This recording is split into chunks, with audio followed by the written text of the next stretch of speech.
Last class के अंदर हम लोगों ने कंस्ट्रक्टर पढ़ा था, ठीक है।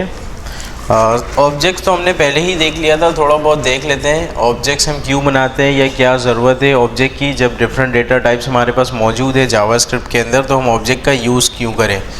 कोई भी ऐसा डेटा जिसके अंदर मल्टीपल प्रॉपर्टीज़ या उसके मल्टीपल मेथड्स हों, तो नॉर्मल वेरिएबल के अंदर उस डेटा को स्टोर करना, मैनेज करना मुश्किल हो जाता है, ठीक है। काम तो आपका हो जाता है, कोई मसले की बात नहीं है, लेकिन डेटा मैनेज करना, स्टोर करना मुश्किल हो जाएगा। एक तो इसका ये ड्रॉबैक है। दूसरा ड्रॉबैक ये है कि आपके वेरिएबल्स ज़्यादा बनेंगे, ठीक है। जब नंबर ऑफ़ वेरिएबल ज़्यादा बनेंगे तो ऑब्वियस सी बात है आपकी एप्लीकेशन स्लो हो जाएगी, ठीक है।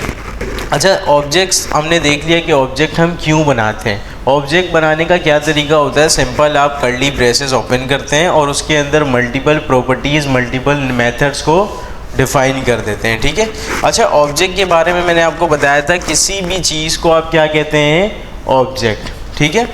किसी भी चीज़ को हम ऑब्जेक्ट कह सकते हैं। तो यहाँ पे जो है ना, मैं एक काम करता हूँ, जल्दी से एक ऑब्जेक्ट बनाने की कोशिश करता हूँ। पर्सन के लिए एक ऑब्जेक्ट बना लेते हैं, लेकिन अब हम डायरेक्ट ऑब्जेक्ट नहीं बनाएंगे। क्यों नहीं बनाएंगे, जब हम एक से ज़्यादा ऑब्जेक्ट्स क्रिएट करते हैं मैनुअली तो गलती करने के चांसेस हैं, ठीक है।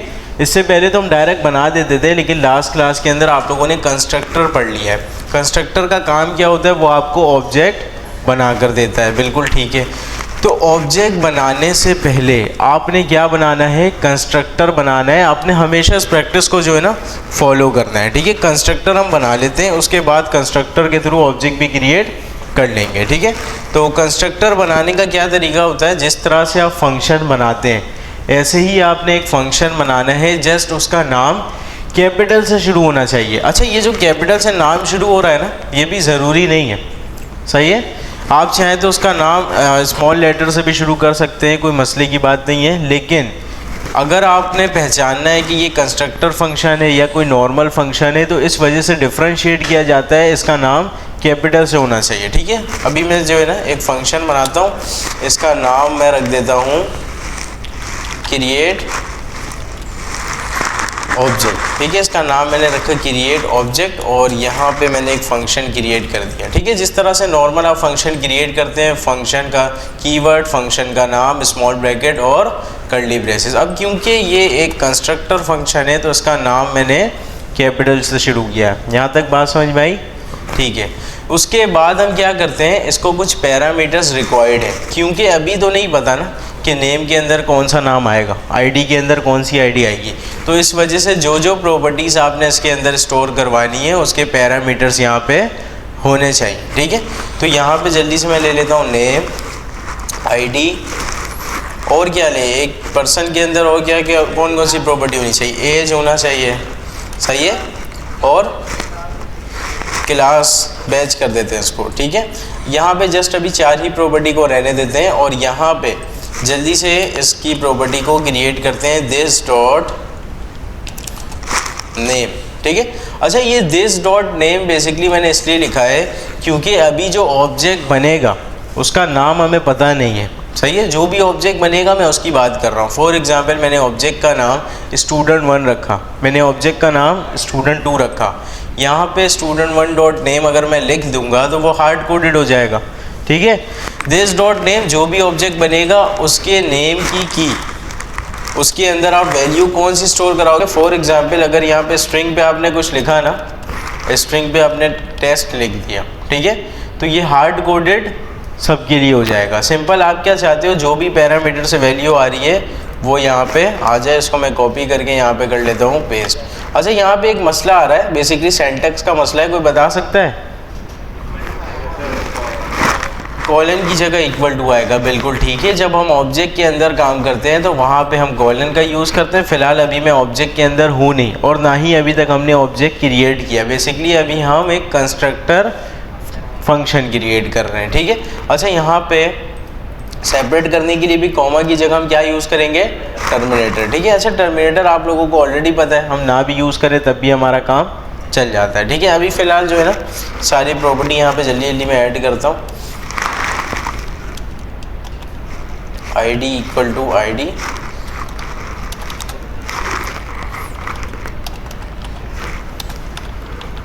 This dot age equal to page, और यहाँ पे ऐड कर देते हैं this dot page equal to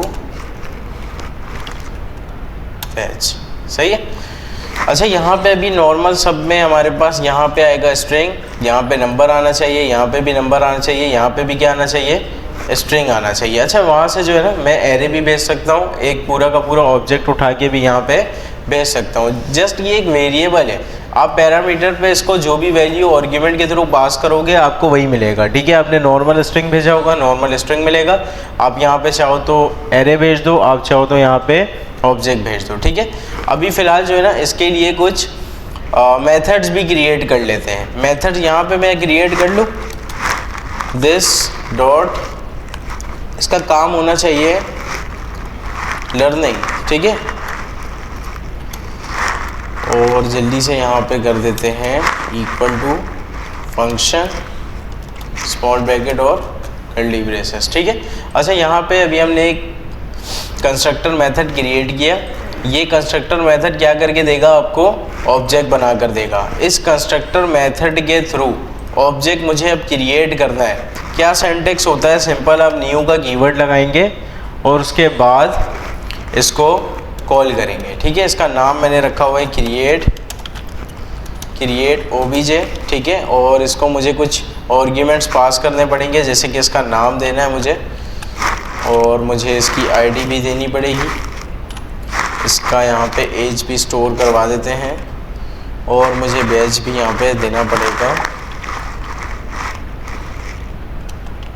सही है भाई, यहाँ पे बैच वगैरह ये सारी चीज़ें मैंने दे दी। और इस फंक्शन के अंदर हमने कुछ किया नहीं है, इस फंक्शन के अंदर जस्ट हम लॉग करवा देते हैं और लर्निंग। ठीक है, सही है। जस्ट यहाँ पे ये लॉग करेगा, इस फंक्शन का काम है सिर्फ और सिर्फ लॉग करना है, इससे ज़्यादा इसका कोई काम नहीं है। ठीक है। अच्छा, अभी ये क्रिएट ऑब्जेक्ट का जो हमारे पास कंस्ट्रक्टर मेथड है, इसने मुझे क्या रिटर्न करना है, एक ऑब्जेक्ट जिसके अंदर ये सारी की सारी क्या होनी चाहिए, प्रॉपर्टीज़, और ये वाला मेथड होना चाहिए। ठीक है। क्या मैं इसको एक वेरिएबल के अंदर सेव करवा सकता हूँ? मैंने एक वेरिएबल बनाया है, उसका नाम मैं रखता हूँ student1। ठीक है, और उसके अंदर मैंने ये सारी चीज़ें असाइन करवा दी।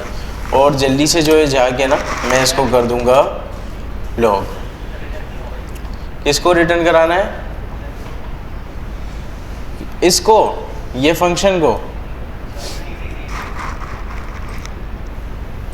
आगे मैं जल्दी से रिफ्रेश करता हूँ। अब यहाँ पे हमें पूरा का पूरा ऑब्जेक्ट मिल रहा है। ठीक है, इसके अंदर वो सारी की सारी प्रॉपर्टी मौजूद है जो हमने इसके अंदर स्टोर करवाई थी, और साथ में ये वाला मेथड भी आपको मिल रहा है। ठीक है, मेथड भी मौजूद है, सारी की सारी प्रॉपर्टी भी मौजूद है, सब कुछ हमारे पास प्रॉपर चल रहा है। ठीक है। अच्छा, यहाँ पे इसके थ्रू जो है ना मैं मल्टीपल ऑब्जेक्ट क्रिएट कर लेता हूँ। इसका नाम होगा student2, इसका नाम रखते हैं student3, और इसके नाम को भी चेंज करके हम कर देते हैं एहसन, और इसको कर देते हैं अहमद। सही है, और एज सेम रहने देते हैं, कोई मसले की बात नहीं है। जस्ट हम यहाँ पे इसकी आईडी को चेंज करवा देते हैं, और बैच भी सबका सेम रहेगा। ठीक है, और इन सबको भी मैं लॉग में चेक कर लेता हूँ।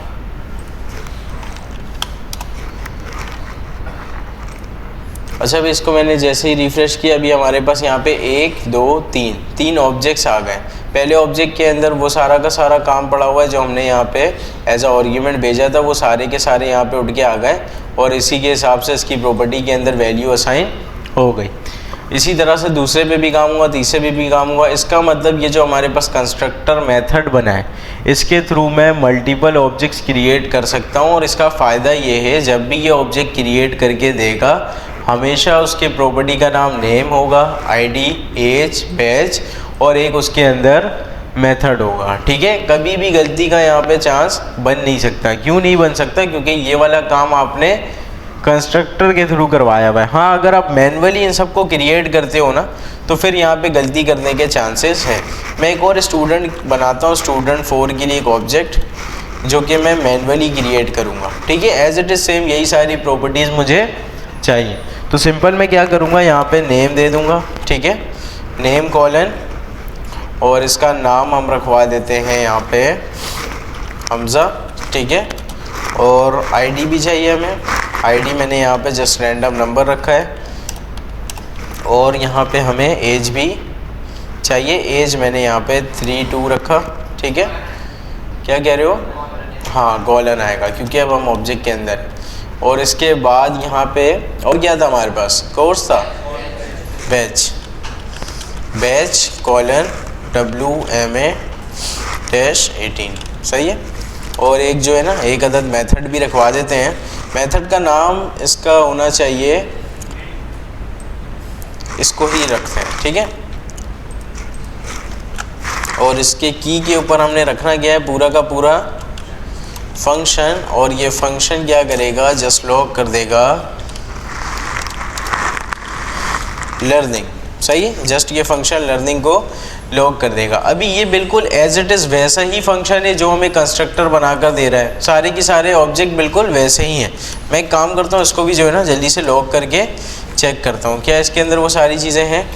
हाँ, इसके अंदर भी नेम मौजूद है, बैच मौजूद है, आईडी है, एक फंक्शन भी मौजूद है जिसका नाम भी एज इट इज़ सेम है, और यहाँ पे नेम की प्रॉपर्टी भी एग्जिस्ट करती है। सारी की सारी चीज़ें वही है जो इसके अंदर मौजूद है, ठीक है। बाज़ औक़ात जो है ना आपको चेक करना पड़ता है कि ये वाला जो आपका ऑब्जेक्ट है वो क्या इसी कंस्ट्रक्टर से बना है या नहीं बना, ठीक है। क्यों करना पड़ता है? मैंने आपको एक एग्जांपल दी थी कि आपके पास जो है ना कंस्ट्रक्टर मल्टीपल होते हैं। एक कंस्ट्रक्टर होगा यूज़र क्रिएट करने के लिए, ठीक है। दूसरा कंस्ट्रक्टर हो सकता है एडमिन क्रिएट करने के लिए। एडमिन के अंदर भी नाम की प्रॉपर्टी होगी, आईडी की प्रॉपर्टी होगी, एडमिन का भी कोई ना कोई एज होगा, और जो आपका कस्टमर है या यूज़र है उसके अंदर भी ये सारी की सारी प्रॉपर्टीज़ होंगी। अगर आपने चेक करना है कि ये वाला काम जो है ना, ये वाला जो ऑब्जेक्ट आपका बना है वो इस कस्टमर से बन रहा है या एडमिन से बन रहा है, तो आपने उसको इस तरह से चेक भी कर लेना होता है। सिंपल आप यहाँ पे लिखेंगे इंस्टेंस ऑफ, और कंस्ट्रक्टर का नाम मैंने क्या रखा हुआ है?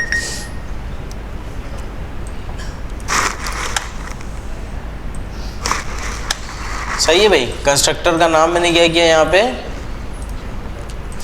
अभी यहाँ पे हमें क्या मिल रहा है? ट्रू मिल रहा है। मैं इसी चीज़ को जो है ना कॉपी करता हूँ, ठीक है, और यहाँ पे मैंने कर दिया पेस्ट। क्या मिलेगा? फॉल्स मिलेगा। यहाँ पे आगे रिफ्रेश करते हैं, यहाँ पे हमें क्या मिल रहा है? फॉल्स मिल रहा है। क्यों फॉल्स मिल रहा है? इसके अंदर भी तो वो सारी की सारी चीज़ें मौजूद है, एज, बैच, आईडी। हाँ, ये हमने मैन्युअली क्रिएट किया है, ठीक है। इस कंस्ट्रक्टर के थ्रू ये क्रिएट नहीं हुआ, ठीक है। अच्छा, यहाँ पे जो है ना हो सकता है एक और कंस्ट्रक्टर हो। मैं अगर चेक करवाना चाहता हूँ तो मैं इसका नाम यहाँ पे रखूँगा, और अगर मुझे इसको दूसरे कंस्ट्रक्टर के साथ चेक करवाना है तो इसका नाम हम यहाँ पे रखेंगे। अच्छा, मैं आपको फिर से बता दूँ, ये जो कंस्ट्रक्टर वाला तरीका है ये ECMAScript 5 का तरीका है, ठीक है। अभी क्योंकि आप ECMAScript 5 पढ़ रहे हो, जब आप 6 पढ़ेंगे तो उस टाइम पे आपने ये सारा का सारा काम क्लास के ज़रिए करना है। क्लास एक इससे भी ऊपर की चीज़ है, ठीक है। क्लास आपका काम और मज़ीद आसान कर देगा, ठीक है। तो अभी फ़िलहाल ECMAScript 5 के अंदर जिस तरह से कंस्ट्रक्टर बनता है उसके थ्रू हम ऑब्जेक्ट बनाते हैं, वो सारे मेथड्स को हम यहाँ पे फॉलो कर रहे हैं, ठीक है। अच्छा, यहाँ तक तो चीज़ें ठीक है, यहाँ तक समझ में आ रहा है। अगर मैं यहाँ पे आगे एक चीज़ देखूँ, मैंने अभी 4 ऑब्जेक्ट्स क्रिएट किए थे ना, जल्दी से मैं ये हटा देता हूँ, इंस्टेंस ऑफ।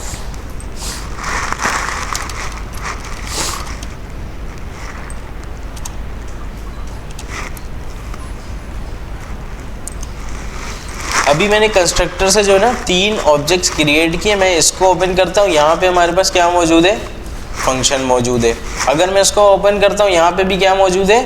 फंक्शन मौजूद है। इसको ओपन करूँगा तो यहाँ पे भी क्या मौजूद होगा? फंक्शन। ये सारा का सारा काम एक ही जगह पे होना चाहिए था ना।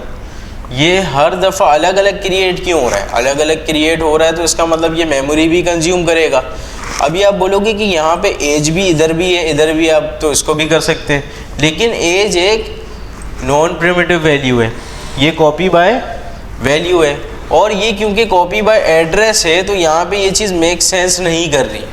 अब कॉपी बाय एड्रेस और कॉपी बाय वैल्यू, इन दोनों के अंदर डिफरेंस आपको ऑलरेडी पता है, सही है।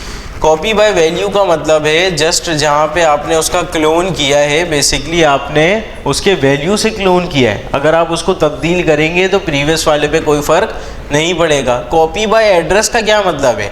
आपने उसका एड्रेस उठा के रखा, उसका रेफरेंस उठा के रखा। अगर आप उसको चेंज करोगे तो ऑब्वियस सी बात है आपने उस एड्रेस के ऊपर चेंज किया और तमाम की तमाम चीज़ें जहाँ जहाँ वो यूज़ हो रहा होगा वो चेंज हो जा रहा होगा। ठीक है, मैं एक दफ़ा आपको रिमाइंड करवा देता हूँ। ठीक है, इन सब चीज़ों को जो है ना मैंने थोड़े देर के लिए कमेंट किया। फॉर एग्ज़ाम्पल मैं यहाँ पे एक बना लेता हूँ एरे। सही है, एरे के अंदर अभी हमारे पास मौजूद है 0 इंडेक्स पे 5। ठीक है, मैंने एक और यहाँ पे वेरिएबल बनाया, दिस इज़ एरे 2, और इसके अंदर मैंने क्या असाइन करवा दिया, एरे।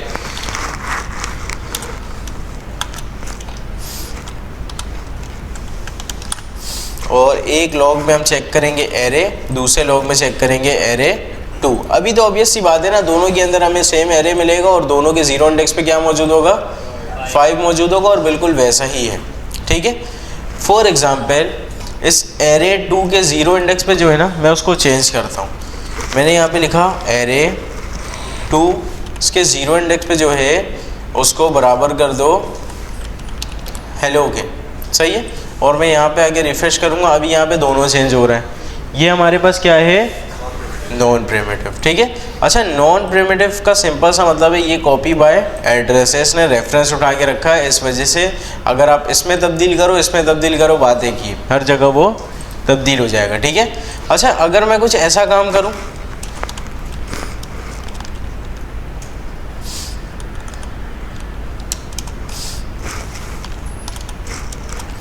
अभी बताओ क्या होगा, ये ऐड हो जाएगा। मैं आगे चेक करता हूँ, यहाँ पे आगे मैंने चेक किया, यहाँ पे 2 सबसे पहले एम्प्टी एरे आ गए, एम्प्टी सॉरी एलिमेंट्स आ गए, उसके बाद हमारे पास ये ऐड हो गया। और ये वाला काम पहले वाले के साथ भी हुआ। मैं जो कुछ भी इसके साथ करूँगा ना वो सारा का सारा काम इसके साथ भी होगा। क्यों, क्योंकि सिर्फ और सिर्फ आपके पास एड्रेस मौजूद है।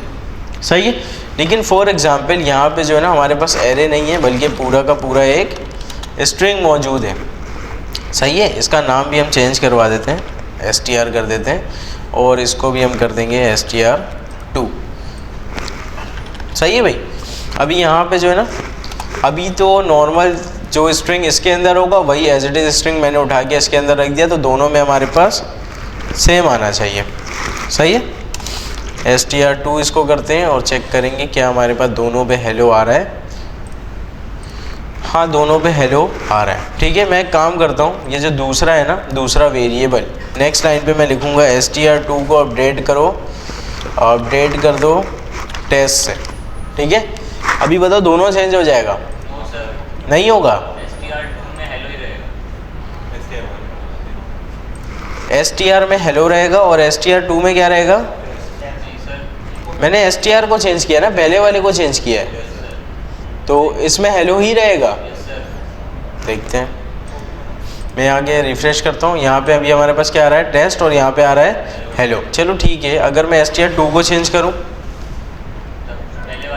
पहले वाला हेलो रहेगा और दूसरा वाला टेस्ट हो जाएगा। मैं आगे चेक करता हूँ, ये हेलो ही रहा और दूसरा वाला क्या हो गया, टेस्ट हो गया। इसका मतलब ये दोनों एक दूसरे पे के ऊपर डिपेंड नहीं कर रहे। क्यों, जब यहाँ पे आपने इसके कॉपी बनाई थी, जब आपने इसका क्लोन किया था तो इसने कॉपी बाय वैल्यू किया, कॉपी बाय रेफरेंस या कॉपी बाय एड्रेस वाली कहानी इसने फॉलो नहीं की। सही है, अच्छा ये हमारे पास होती है प्रिमिटिव वैल्यू, इससे पहले जो हमने देखा वो होती है नॉन प्रिमिटिव। ठीक है, और कौन कौन सी प्रिमिटिव और नॉन प्रिमिटिव वैल्यू होती हैं, अगर मैं आप लोगों से पूछूं प्रिमिटिव वैल्यू कौन कौन सी है, एक तो नॉर्मल हमने यहाँ पे स्ट्रिंग देखा, दूसरा नंबर हो गया, बिल्कुल ठीक है, बूलियन हो गया, सिंबल हो गया। अब आते हैं नॉन प्रिमिटिव में, नॉन प्रिमिटिव में हाँ अनडिफाइंड भी आपने कहा, अनडिफाइंड भी बिल्कुल सही है। और यहाँ पे अब आते हैं नॉन प्रिमिटिव में, नॉन प्रिमिटिव में कौन कौन से हमारे पास डेटा टाइप्स आ सकते हैं,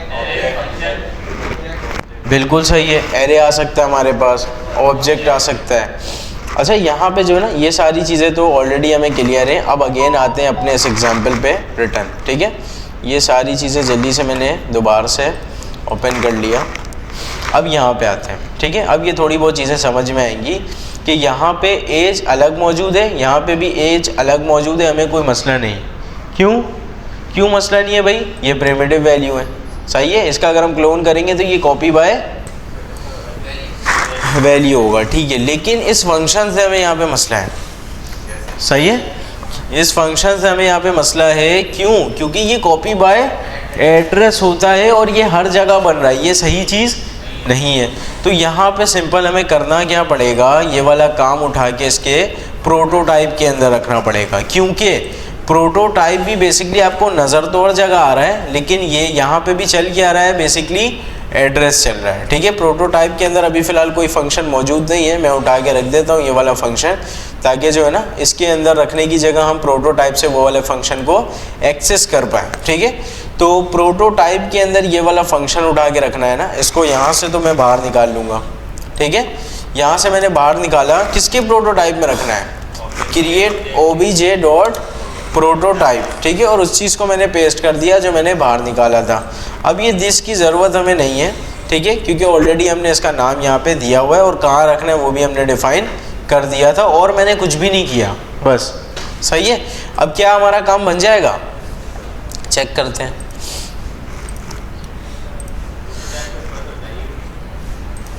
बता देता हूँ मैं, एक सेकंड।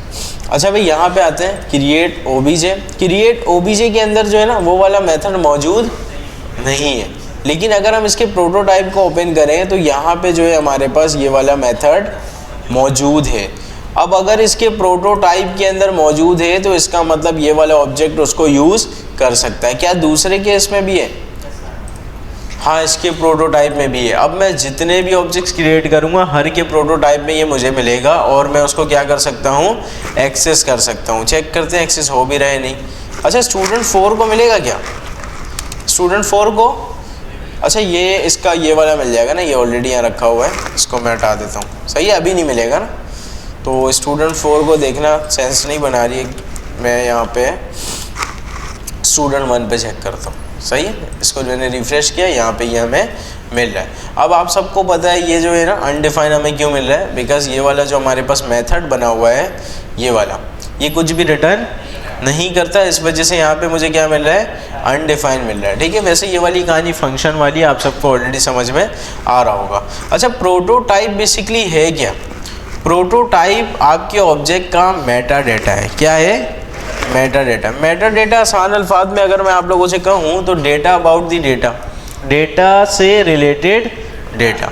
जैसे मैंने आपको एक एग्जांपल दी थी, आपके पास जो है ना कोई वीडियो की फ़ाइल होती है, वीडियो की फ़ाइल खुद एक क्या है, डेटा है। इमेज की फ़ाइल खुद एक क्या है, डेटा है। लेकिन उस डेटा से रिलेटेड भी कुछ डेटा होता है, जैसे कि उसका एक्सटेंशन, जैसे कि .mp4 आप लिखते हो, है ना, .mp3 लिखते हो, इमेज के लिए .jpeg लिखते हो, ये सारे के सारे जो एक्सटेंशन है ये डेटा से रिलेटेड डेटा है ना।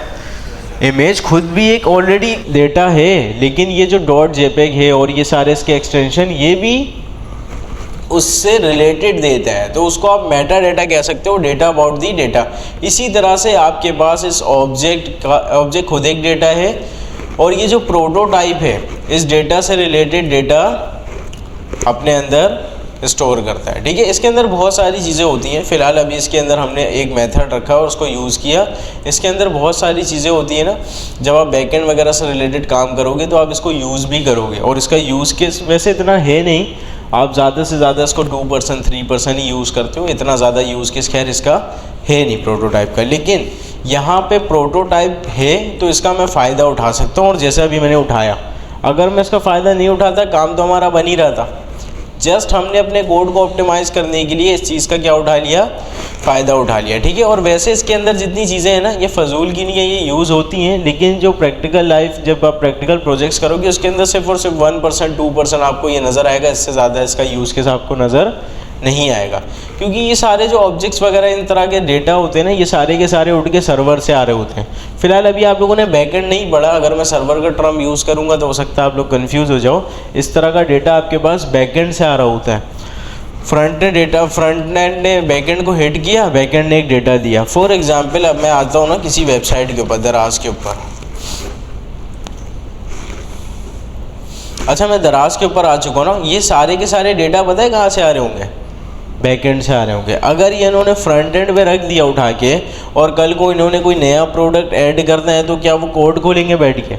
बिल्कुल नहीं खोलेंगे। ये सारे का सारा डेटा बैकएंड से आ रहा है। कैसे? उन्होंने एडमिन डैशबोर्ड से ये सारा डेटा फॉर्म के ज़रिए इंसर्ट किया, वो सारा का सारा डेटा डेटाबेस के अंदर सेव हो गया। ठीक है, फ्रंट एंड क्या कर रहा है, फ्रंट एंड रिक्वेस्ट कर रहा है फ्रंट एंड रिक्वेस्ट कर रहा है कि डेटा ला कर दो, डेटा मांगने की रिक्वेस्ट कर रहा है, ठीक है। तो ये सारा का सारा डेटा आपके पास आ कहाँ से रहा है, बैकएंड से आ रहा है। ऑब्वियस सी बात है, इतना सारा जो डेटा है इसके लिए क्या बना होगा, एक ऑब्जेक्ट बना होगा जिसके अंदर उसका इमेज है, इसका नाम है, प्राइस है, ये सारे के सारे डेटा ऑब्जेक्ट के अंदर ही आ सकते हैं ना। और किसके अंदर होगा कि इस प्रोडक्ट का प्राइस क्या है, product dot price, product dot image, ये सारे के सारे डेटा बैकएंड से आ रहे होंगे, सही है। इसी तरह से कोई भी आप वेबसाइट खोल लो रैंडम, ठीक है, स्टैटिक वेबसाइट नहीं, कोई डायनामिक वेबसाइट जो कि वेब एप्लीकेशन होती है। फेसबुक में पोस्ट आपके पास शो हो रहे होते हैं, वो सारे के सारे पोस्ट क्या फ्रंट एंड से आते हैं, बिल्कुल भी नहीं। आप अपने पास से पोस्ट ऐड कर पाते हो ना, अगला बंदा उसको देख पा रहा है, कैसे, आपने पोस्ट ऐड की, वो चला गया डेटाबेस के अंदर। अब फ्रंट एंड क्या कर रहा है, डेटा मांगने की रिक्वेस्ट कर रहा है, डेटा मांगने की उसने रिक्वेस्ट की, उसके पास पूरा का पूरा पोस्ट का क्या आ गया, एरे ऑफ ऑब्जेक्ट्स, पूरे एरे आ गए। एरे के अंदर बहुत सारे ऑब्जेक्ट्स पड़े हुए हैं, हर एक ऑब्जेक्ट के अंदर पोस्ट डॉट इमेज है, पोस्ट डॉट नेम है, पोस्ट डॉट कमेंट है, पोस्ट डॉट लाइक है, जितनी चीज़ें उसके अंदर होती है ना, वो सारी की सारी कहानी उसके अंदर है। और जब डेटा आपके पास आ गया तो फ्रंट एंड पे लगाना कोई मसले की बात नहीं है, ठीक है। अच्छा, ये सारी चीज़ें जो है ना, जस्ट मैंने आपको अभी फ़िलहाल के लिए एक्स्ट्रा बताया, अगर नहीं समझ में आया कोई मसले की बात भी नहीं है, क्योंकि फ़िलहाल अभी आप बैकएंड पढ़ नहीं रहे हो और ये आपका टॉपिक है नहीं, ठीक है। हाँ, ये सारा काम एपीआई करेगा, रेस्ट एपीआई भी हमारे पास होता है, फेक एपीआई भी होता है, ये सारे काम एपीआई के ज़रिए होते हैं। इसके ऊपर लूप कैसे चलेगा, सिंपल, आपने लूप कौन सा पढ़ा है, फॉर इन का लूप पढ़ा है, ठीक है। फॉर इन का लूप क्या कहता है, आपने सिंपल फॉर का सिंटेक्स फॉलो करते हुए बनाना है, और यहाँ पे सिंपल आपने एक वेरिएबल देना है, वेरिएबल का नाम आप कुछ भी दे सकते हो, लेकिन इसके अंदर मिलेगा क्या, की। तो इस वजह से इसका नाम मैंने रखा है कि आप नाम इसका कुछ भी दे सकते हो। किस ऑब्जेक्ट के ऊपर चलाना है, उसका नाम है student1, ठीक है। ऐसा तो नहीं है ना आप लोग ये क्रिएट ओबीजे के ऊपर चला रहे हो, ये ऑब्जेक्ट थोड़ी ना है, क्रिएट ओबीजे ऑब्जेक्ट नहीं है, ये कंस्ट्रक्टर है, ऑब्जेक्ट बनाकर देने वाला है, लेकिन ये खुद ऑब्जेक्ट नहीं है। ऑब्जेक्ट ये सारे आपके बने हुए हैं, सही है। अभी फ़िलहाल मैंने student1 के ऊपर चलाया, और जल्दी से जो ना मैं लॉग करवा देता हूँ की को, बताओ क्या मिलेगा, जो जो उसकी की मौजूद होगी। मैं चेक करता हूँ यहाँ पे, नेम, एज, आईडी, बैज और लर्न, यहाँ पे ये सारी की सारी की मौजूद थी, और ये सब कुछ हमें यहाँ पे मिल भी रहा है, सही है। अच्छा, यहाँ तक तो ठीक है, इसको मैं बंद कर देता हूँ। अच्छा, यहाँ तक तो ठीक है। अभी मुझे एक्चुअल में वैल्यू चेक करनी है, क्या करूँ। हाँ, दो हम लोगों ने नोटेशन पढ़े, एक डॉट नोटेशन, दूसरा स्क्वायर ब्रैकेट नोटेशन। अगर यहाँ पे ओबीजे का नाम है student1 डॉट की, ये चेक करूँ मिलेगा।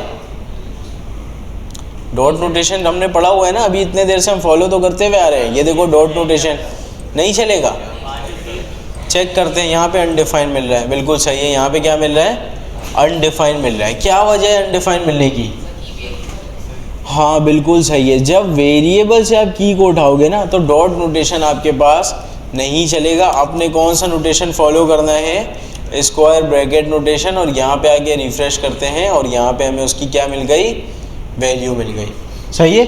अच्छा, अब आप की भी दिखा सकते हो, वैल्यू भी दिखा सकते हो, दोनों चीज़ें हमने यहाँ पे देख ली। और यहाँ पे डॉट नोटेशन क्यों नहीं चल रहा है, वो वाली कहानी भी आपको समझ में आ गई, ठीक है। अच्छा, अगर यहाँ पे डॉट नोटेशन चलता है तो क्या हम यहाँ पे स्क्वायर ब्रैकेट नोटेशन फॉलो कर सकते हैं। अभी क्या हमें नेम मिल जाएगा student2 का, student2 का है भाई, ये रहा एसन मिलना चाहिए, मिलेगा। और दूसरे वाले में जो है ना, हम डॉट नोटेशन के साथ एज चेक करते हैं, ठीक है। डॉट नोटेशन भी हो जाएगा यहाँ पे कवर, और साथ साथ स्क्वायर ब्रैकेट एसन भी मिला। और दूसरे वाले का हमने एज चेक किया था, जो कि क्या रखा हुआ है मैंने, 22 रखा हुआ है, ठीक है। इसका तो यहाँ पे 22 मिल गया हमें, और इसका हमें यहाँ पे नेम मिल रहा है। यहाँ तक बात समझ में आई, ठीक है। अच्छा, यहाँ तक तो चीज़ें ठीक है। फिर मैंने आपको कुछ चीज़ें समझाई थी कि इसका नाम अभी हमने लीगल वेरिएबल नाम रखा है, ठीक है। आपने हमेशा क्या फॉलो करना है, जो नाम आपने लीगल पढ़ा था ना वेरिएबल के लिए, याद है कि कीवर्ड नहीं होना चाहिए, शुरू में नंबर नहीं आना चाहिए। ये सारी की सारी कहानी आप लोगों ने वेरिएबल से पहले पढ़ी है ना, कि वेरिएबल का नाम क्या रखना है, क्या नहीं रखना। तो इसका नाम आप जब रखोगे तो लीगल वेरिएबल नाम की तरह ही रखोगे, लेकिन इसका नाम और भी कुछ हो सकता है, क्योंकि अभी मैंने थोड़ी देर पहले आपको बताया कि सारा का सारा डेटा अक्सर क्या बाज़ औक़ात जो है ना, ये बैकएंड से आ रहा होता है और पीछे से डेटा जो आ रहा है वो आप फ्रंट एंड अगर हैंडल कर रहे हो तो वो बैकएंड वाले ने क्या काम किया है आपका उससे लेना देना नहीं है। तो यहाँ पे आपको इस तरह का डेटा भी मिल सकता है कि यहाँ पे शुरू में आपको कोई स्पेशल कैरेक्टर्स मिल जाएं और कोई एरर आपके पास नहीं आएगा, लेकिन इसको आपने स्ट्रिंग बनाना है। सही है, इसको आपने क्या बनाना है, स्ट्रिंग बनाना है। अब स्ट्रिंग के अंदर तो कुछ भी आ सकता है ना, स्ट्रिंग के अंदर तो आप कुछ भी रख दोगे। इसको आप क्या रख सकते हो, यहाँ पे फॉल्स भी रख सकते हो, नंबर भी रख सकते हो। मैं इस तरह से नंबर लिखूंगा, कोई एरर आएगा नहीं आएगा। मैं यहाँ पे चाहूँ तो क्या रख सकता हूँ, फॉल्स रख सकता हूँ। ठीक है, ये सारी की सारी चीज़ें जो है ना हम लोगों ने लास्ट क्लास के अंदर पढ़ी थी, और फॉर लूप वगैरह भी हमने इसके ऊपर किस तरह से चलाना है वो हमने देख लिया। एक और इम्पॉर्टेंट चीज़ें मैंने आपको बताई थी। फॉर एग्जाम्पल मुझे चेक करना है ना कि नेम इसके अंदर मौजूद है या नहीं है। मैं स्टूडेंट 4 पे चेक करवाना चाहता हूँ, कैसे चेक करूँ? स्ट्रिंग में क्या लिखूँ, की का नाम इन, और ऑब्जेक्ट मुझे स्टूडेंट 4 पे चेक करना है। क्या मिलेगा, ट्रू और फॉल्स? चेक करते हैं। यहाँ पे क्या मिला, ट्रू मिला। क्यों? क्योंकि नेम की यहाँ पे क्या है, मौजूद है। सही है। अच्छा, यहाँ तक तो ठीक है। अब यहाँ से किसी ने बताया था हैज़ ऑन प्रॉपर्टी, कैसे चलाते हैं has on property? Has on property किसके ऊपर,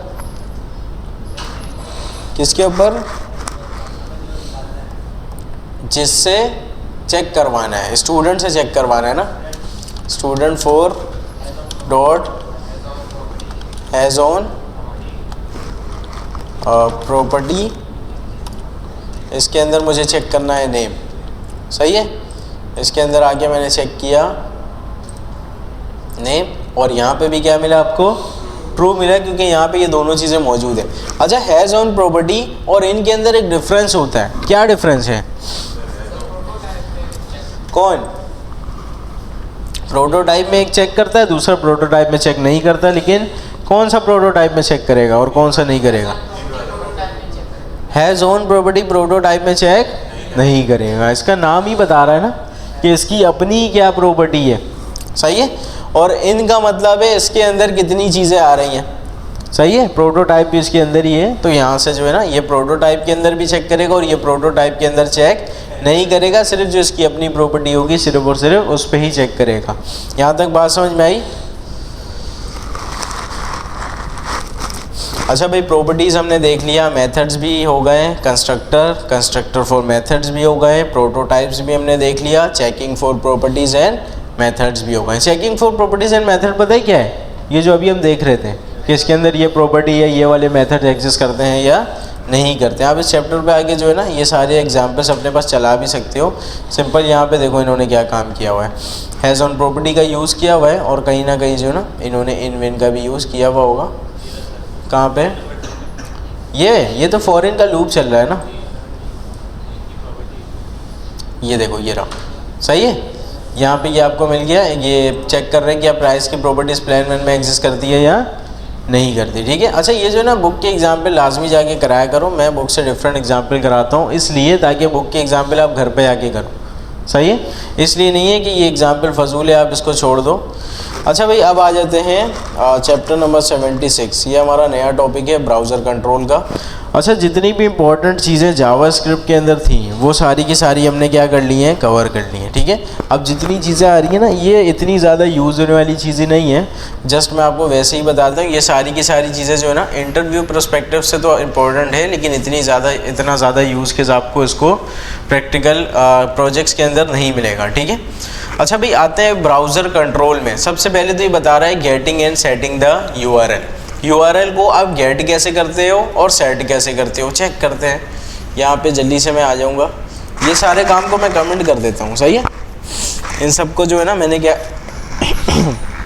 कमेंट कर दिया। मैंने जो है ना यहाँ पे एक वेरिएबल बना लिया जिसके अंदर मैं करंट यूआरएल स्टोर करूँगा। यहाँ तक तो किसी को कोई मसला ही नहीं है ना। एक मैंने नॉर्मल से क्या बना लिया, वेरिएबल बना लिया जिसके अंदर मैं करंट यूआरएल को स्टोर करूँगा। सिंपल सा मैं लिखूँगा डॉक्यूमेंट डॉट डॉक्यूमेंट डॉट एक सेकंड डॉक्यूमेंट नहीं, हमें जाना पड़ेगा विंडो, क्योंकि हम ब्राउज़र की बात कर रहे हैं ना। डॉक्यूमेंट में हमें ये सारा का सारा HTML मिल रहा होता है, हमें यहाँ पे मिलेगा विंडो डॉट लोकेशन, ठीक है।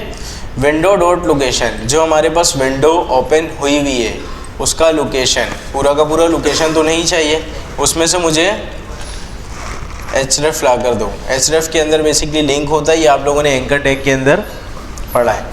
देखते हैं, चेक करते हैं क्या आ रहा है इसके अंदर। लॉग करते हैं इसको, करंट URL को, सही है। और यहाँ पे आके मैं कर दूँगा जल्दी से रिफ्रेश। अच्छा भाई, यहाँ पे हमें क्या मिला? करंट URL मिला। देखो ये करंट URL यही नहीं है जो ऊपर रखा हुआ है। अगर फॉर एग्जांपल आप दराज की वेबसाइट पे होगे तो यहाँ पे दराज.pk आपको मिलेगा। अच्छा, ये करंट URL मिलने का क्या फ़ायदा? अभी आपके जहन में सवाल आ रहा होगा, ये करंट URL हम गेट तो कर सकते हैं, बहुत ही आसान है गेट करना। Window dot location dot href करोगे आपके पास ये गेट हो जाएगा। इसका फ़ायदा क्या? आप जो है ना यूज़र का URL चेक करके कोई डिसीजन ले सकते हो कि यूज़र मौजूद कहाँ है और उसको कहाँ पे नेविगेट करना है या कहाँ पे भेजना है। फॉर एग्ज़ाम्पल वो जो है ना लॉगिन पेज पे मौजूद है, ठीक है। अगर उसने लॉगिन कर लिया है तो उसको नेविगेट करवाने की ज़रूरत है, उसको वहीं पे नहीं छोड़ेंगे ना। अगर उसने लॉगिन कर लिया है तो अगर उसने लॉगिन कर लिया है तो हम क्या कहते हैं कि आप डैशबोर्ड के पेज पे चले जाओ, सही है। अगर उसने लॉग आउट कर दिया है, ऐसा तो नहीं है वो स्टिल वही डैशबोर्ड पे खड़ा रहेगा, हमें उस पर वो नेविगेट करवाने की ज़रूरत पड़ती है। तो हमें चेक करना पड़ता है, बाज़ औक़ात इसका यूज़ केस है, मैंने आपको थोड़ी देर पहले बताया, इतना ज़्यादा इसका यूज़ केस खैर नहीं है। जब आप रिएक्ट जैसी चीज़ें पढ़ोगे ना तो वहाँ पे ये सारी चीज़ें रिएक्ट खुद ही हैंडल कर रहा होता है, वहाँ पे चीज़ें थोड़ी आसान हो जाएंगी, ठीक है। तो फिलहाल अभी यहाँ पे जो है ना, अभी आप क्या समझ रहे हो कि यूज़र का URL आपने चेक इसलिए करना है कि आपने डिसीजन लेना है कि उसको हम भेजे कहाँ पे, सही है। अच्छा, गेट जिस तरह से आप कर पा रहे हो उसी तरह से आप क्या कर सकते हो? सेट कर सकते हो। सेट करने का क्या तरीका होगा? जिस तरह से वेरिएबल अपडेट होता है, सिंपल एज डैट, ठीक है। तो यहाँ पे कोई जो है ना सिनेरियो क्रिएट करते हैं कि एक वेरिएबल होगा हमारे पास, ठीक है। लॉगिन ट्रू और फॉल्स बूलियन उसके अंदर रखेंगे। अगर ट्रू हुआ अगर उसकी वैल्यू ट्रू हुई तो हम उसको डैशबोर्ड के पेज में भेजेंगे, अगर उसकी वैल्यू फॉल्स हुई तो हम उसको लॉगिन के पेज में भेजेंगे। अगर लॉगिन फॉल्स है, ऑब्वियस सी बात है वो लॉगिन के पेज में ही रहेगा। अगर उसकी वैल्यू ट्रू हो जाती है तो हम उसको कहाँ भेज देंगे? डैशबोर्ड के पेज में, ठीक है। तो यहाँ पे जल्दी से दो पेजेस हम क्रिएट कर लेते हैं। एक लॉगिन के लिए लॉगिन डॉट HTML और यहाँ पे मैं रख दूँगा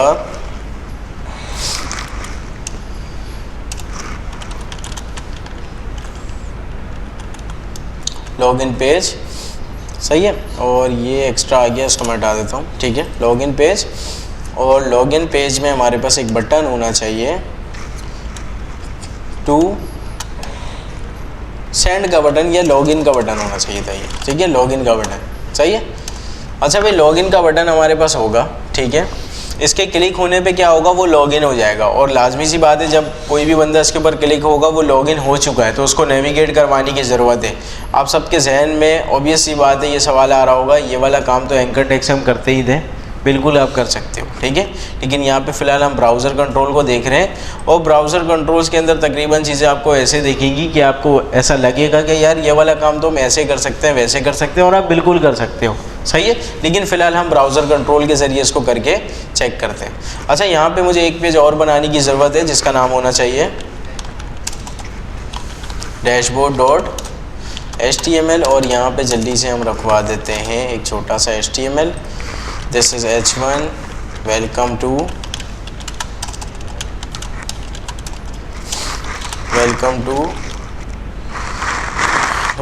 डैशबोर्ड, सही है। यहाँ पे जस्ट मैंने छोटा सा हेडिंग रखा, और यहाँ पे हमारे पास एक बटन होना चाहिए फॉर लॉग आउट, सही है। इसके क्लिक होने पे हम नेविगेट उसको कहाँ करवाएंगे? लॉगिन वाले पे, सही है। तो यहाँ पे जो है ना जल्दी से मुझे क्या बनाना पड़ेगा? इसका लॉजिक लिखना पड़ेगा। क्या लॉजिक जहन में आ रही है? अच्छा, URL गेट करना आपको आता है, सेट करना सिंगल जो है ना, जो आप जैसे आप नॉर्मल वेरिएबल अपडेट करते हैं वैसे ही होगा। क्या लॉजिक होनी चाहिए? हाँ भाई, पहले वेरिएबल बना लेंगे, बिल्कुल ठीक है। एक वेरिएबल बना लेते हैं इस लॉगिन। क्या ये लॉगिन है बाय डिफ़ॉल्ट? नहीं है, सही है, बाय डिफ़ॉल्ट नहीं है। अब क्या करें? इसकी कंडीशन बिल्कुल सही है। अगर ये जो लॉगिन है इसकी वैल्यू ट्रू है ना, इसकी वैल्यू ट्रू है तो आप एक काम करना, इसको करते हैं कॉपी, इसको कर देंगे paste, window dot location dot href को क्या कर दो, अपडेट कर दो और उसको भेज दो डॉट html में।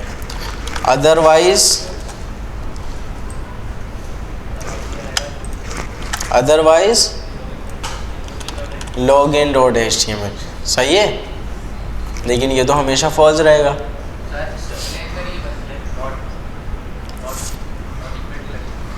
यहाँ पे नॉट इक्वल टू लगा दूंगा तो अपोजिट चलेगा ना, उससे फर्क नहीं पड़ेगा।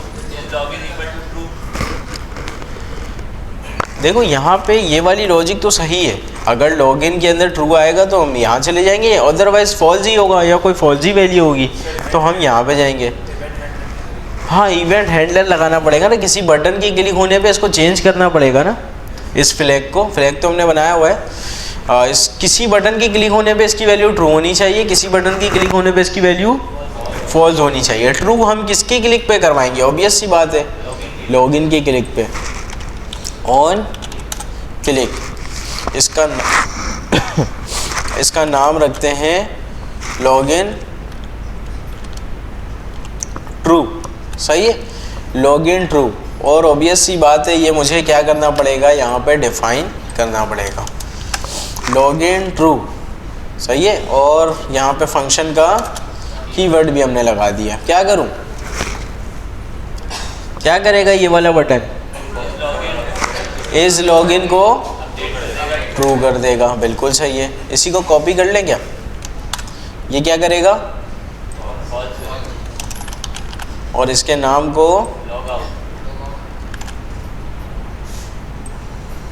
लॉगिन ट्रू और लॉगिन फॉल्स कर देते हैं ना, एक ही बात है।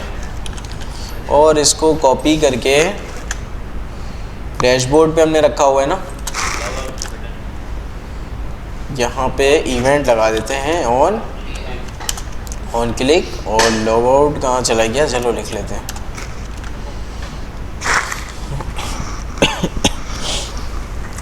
अच्छा भाई, ये वाला जो बटन है ना, इसको उठा के मैं रखता हूँ जल्दी से, यहाँ पे भी रखते हैं ना, चेक करेंगे, दो बटन होगा, एक पे जाना चाहिए दूसरे पे नहीं जाना चाहिए। देखते हैं चलेगा क्या ये। इसको जल्दी से फंक्शन के अंदर रखते हैं, चेक ऑथ, और इसके अंदर हम रखेंगे कंट्रोल वी, सही है। ये सारा का सारा काम फंक्शन के अंदर आ चुका है। अभी क्या ठीक है, काम इतना करना ठीक है। कहाँ कॉल होगा ये, फ़ायदा क्या, जब यहीं पे कॉल करना है तो एक ही बात है, वो फंक्शन के अंदर मैं रखूँ, इधर रखूँ पे बटन के क्लिक होने पे ये फंक्शन एग्जीक्यूट होता है। यहाँ पे मुझे कॉल करना पड़ेगा चेक ऑथ को, और लॉग आउट पे भी चेक करना होगा, है ना, चेक ऑथ, बिल्कुल सही है। चेक करते हैं, यहाँ पे आगे रिफ़्रेश मैंने किया, ठीक है। और इसको थोड़ा सा जो है ना, इसके जूम साइज़ को बढ़ाते हैं। लॉगिन पे मैंने क्लिक किया, welcome to dashboard, log out पे क्लिक कर रहा हूँ, लॉगिन पेज पे आ रहा हूँ, लॉग आउट पे क्लिक कर रहा हूँ, मैं इसी पेज पे आ रहा हूँ। और बेसिक बात है, क्योंकि मैंने बोला हुआ क्या है कि जब भी कोई लॉग आउट के ऊपर क्लिक करेगा तो हमारे पास ये वाला फंक्शन क्या होगा, एग्जीक्यूट होगा। ये वाला फंक्शन क्या बोलता है, लॉगिन की वैल्यू को फॉल्स करो, इसने किया फॉल्स। और उसके बाद क्या करो, ऑथ को चेक करो। ऑथ चेक कैसे करोगे आप, यहाँ पे आपने फॉल्स रखा था, सही है। अगर इसकी वैल्यू फॉल्स है तो फिर नीचे वाला काम देखो ही नहीं, डायरेक्ट ये वाला काम कर दो। और जैसे ही मैं इस पर क्लिक कर रहा हूँ, इसने यहाँ पे दोबारा से लॉगिन डॉट HTML रख दिया। यहाँ तक बात समझ में आ रही है। लेकिन जब मैं इसके ऊपर क्लिक कर रहा हूँ, इसने यहाँ पे क्या किया होगा, डैशबोर्ड डॉट HTML किया होगा। क्यों, क्योंकि ये वाला जो बटन है ये कहता है इसको क्या करो, अपडेट करके ट्रू करो, फिर जाके इसको चेक करो। जब हमने इसको चेक किया ना ट्रू करने के बाद, तो यहाँ पे वैल्यू ट्रू है, एल से लेना देना ख़त्म, ये वाला काम आपने चलाया।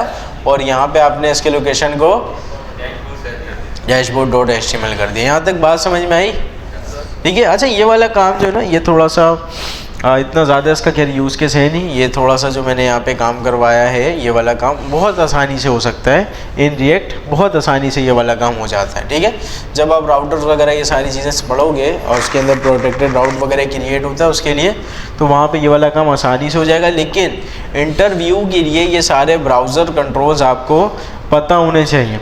सही है, अगर ये पता नहीं होगा ना इंटरव्यू के अंदर आप फेल हो जाओगे। जब इंटरव्यू के अंदर फेल हो जाओगे तो आगे काम करने का मौका आपको नहीं मिलेगा। सही है, तो ये सारी कहानी आपको पता होनी चाहिए।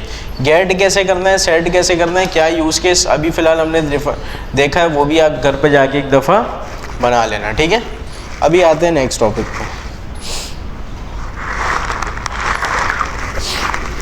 पे।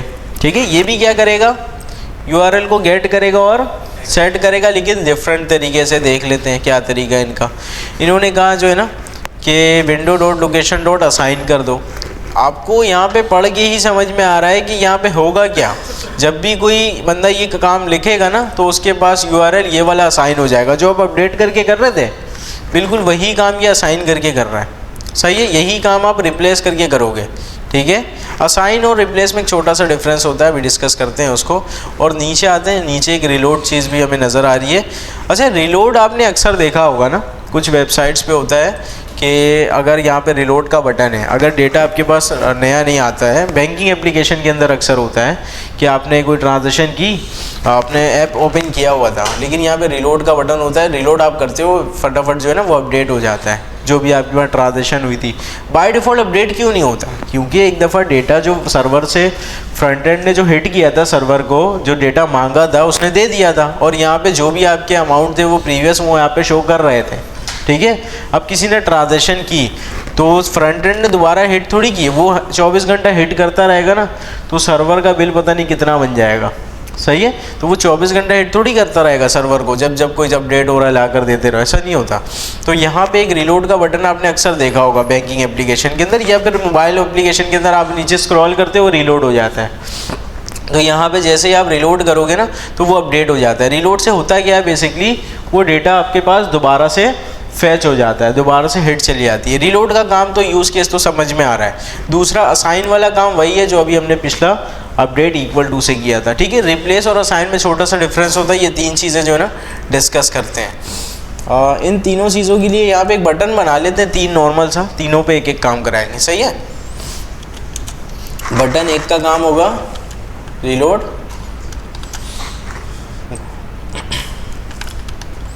असाइन, और इसका क्या काम होगा भाई, रिप्लेस।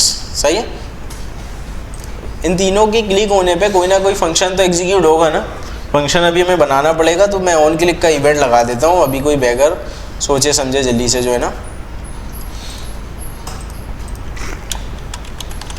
ऑन क्लिक, इसका नाम रखते हैं रिलोड, दूसरे वाले का नाम रखते हैं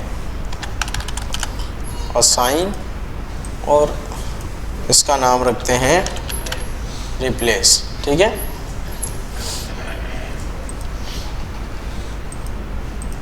टर्मिनेटर भी साथ साथ लगा देते हैं। ठीक है, और ये तीनों फंक्शंस जो है ना हमें यहाँ पे डिफाइन करने पड़ेंगे। फंक्शन रिलोड, ठीक है, और इसी को मैं जल्दी से कर लूँगा कॉपी पेस्ट। इसका नाम क्या होना चाहिए, असाइन, और इसका नाम होना चाहिए रिप्लेस। यहाँ पे तीनों फंक्शन जो है ना हमने डिफाइन कर लिए, और तीन बटन हमारे पास index.html में हमने रखा हुआ है। कहाँ रखा हुआ है, index.html, और ये तीन के तीन बटन यहाँ पे आ चुके हैं। ठीक है, अभी ये रिलोड इज़ नॉट डिफाइन आ रहा है, और चेक करते हैं। हाँ, कुछ यहाँ पे है नहीं, एक तो ये है और यहाँ पे, चलो ये स्क्रिप्ट लेंगे। ठीक है, इसको कॉपी कर लेते हैं, पेस्ट। ठीक है, स्पेलिंग सही है, ठीक है, इसके अंदर कुछ है नहीं।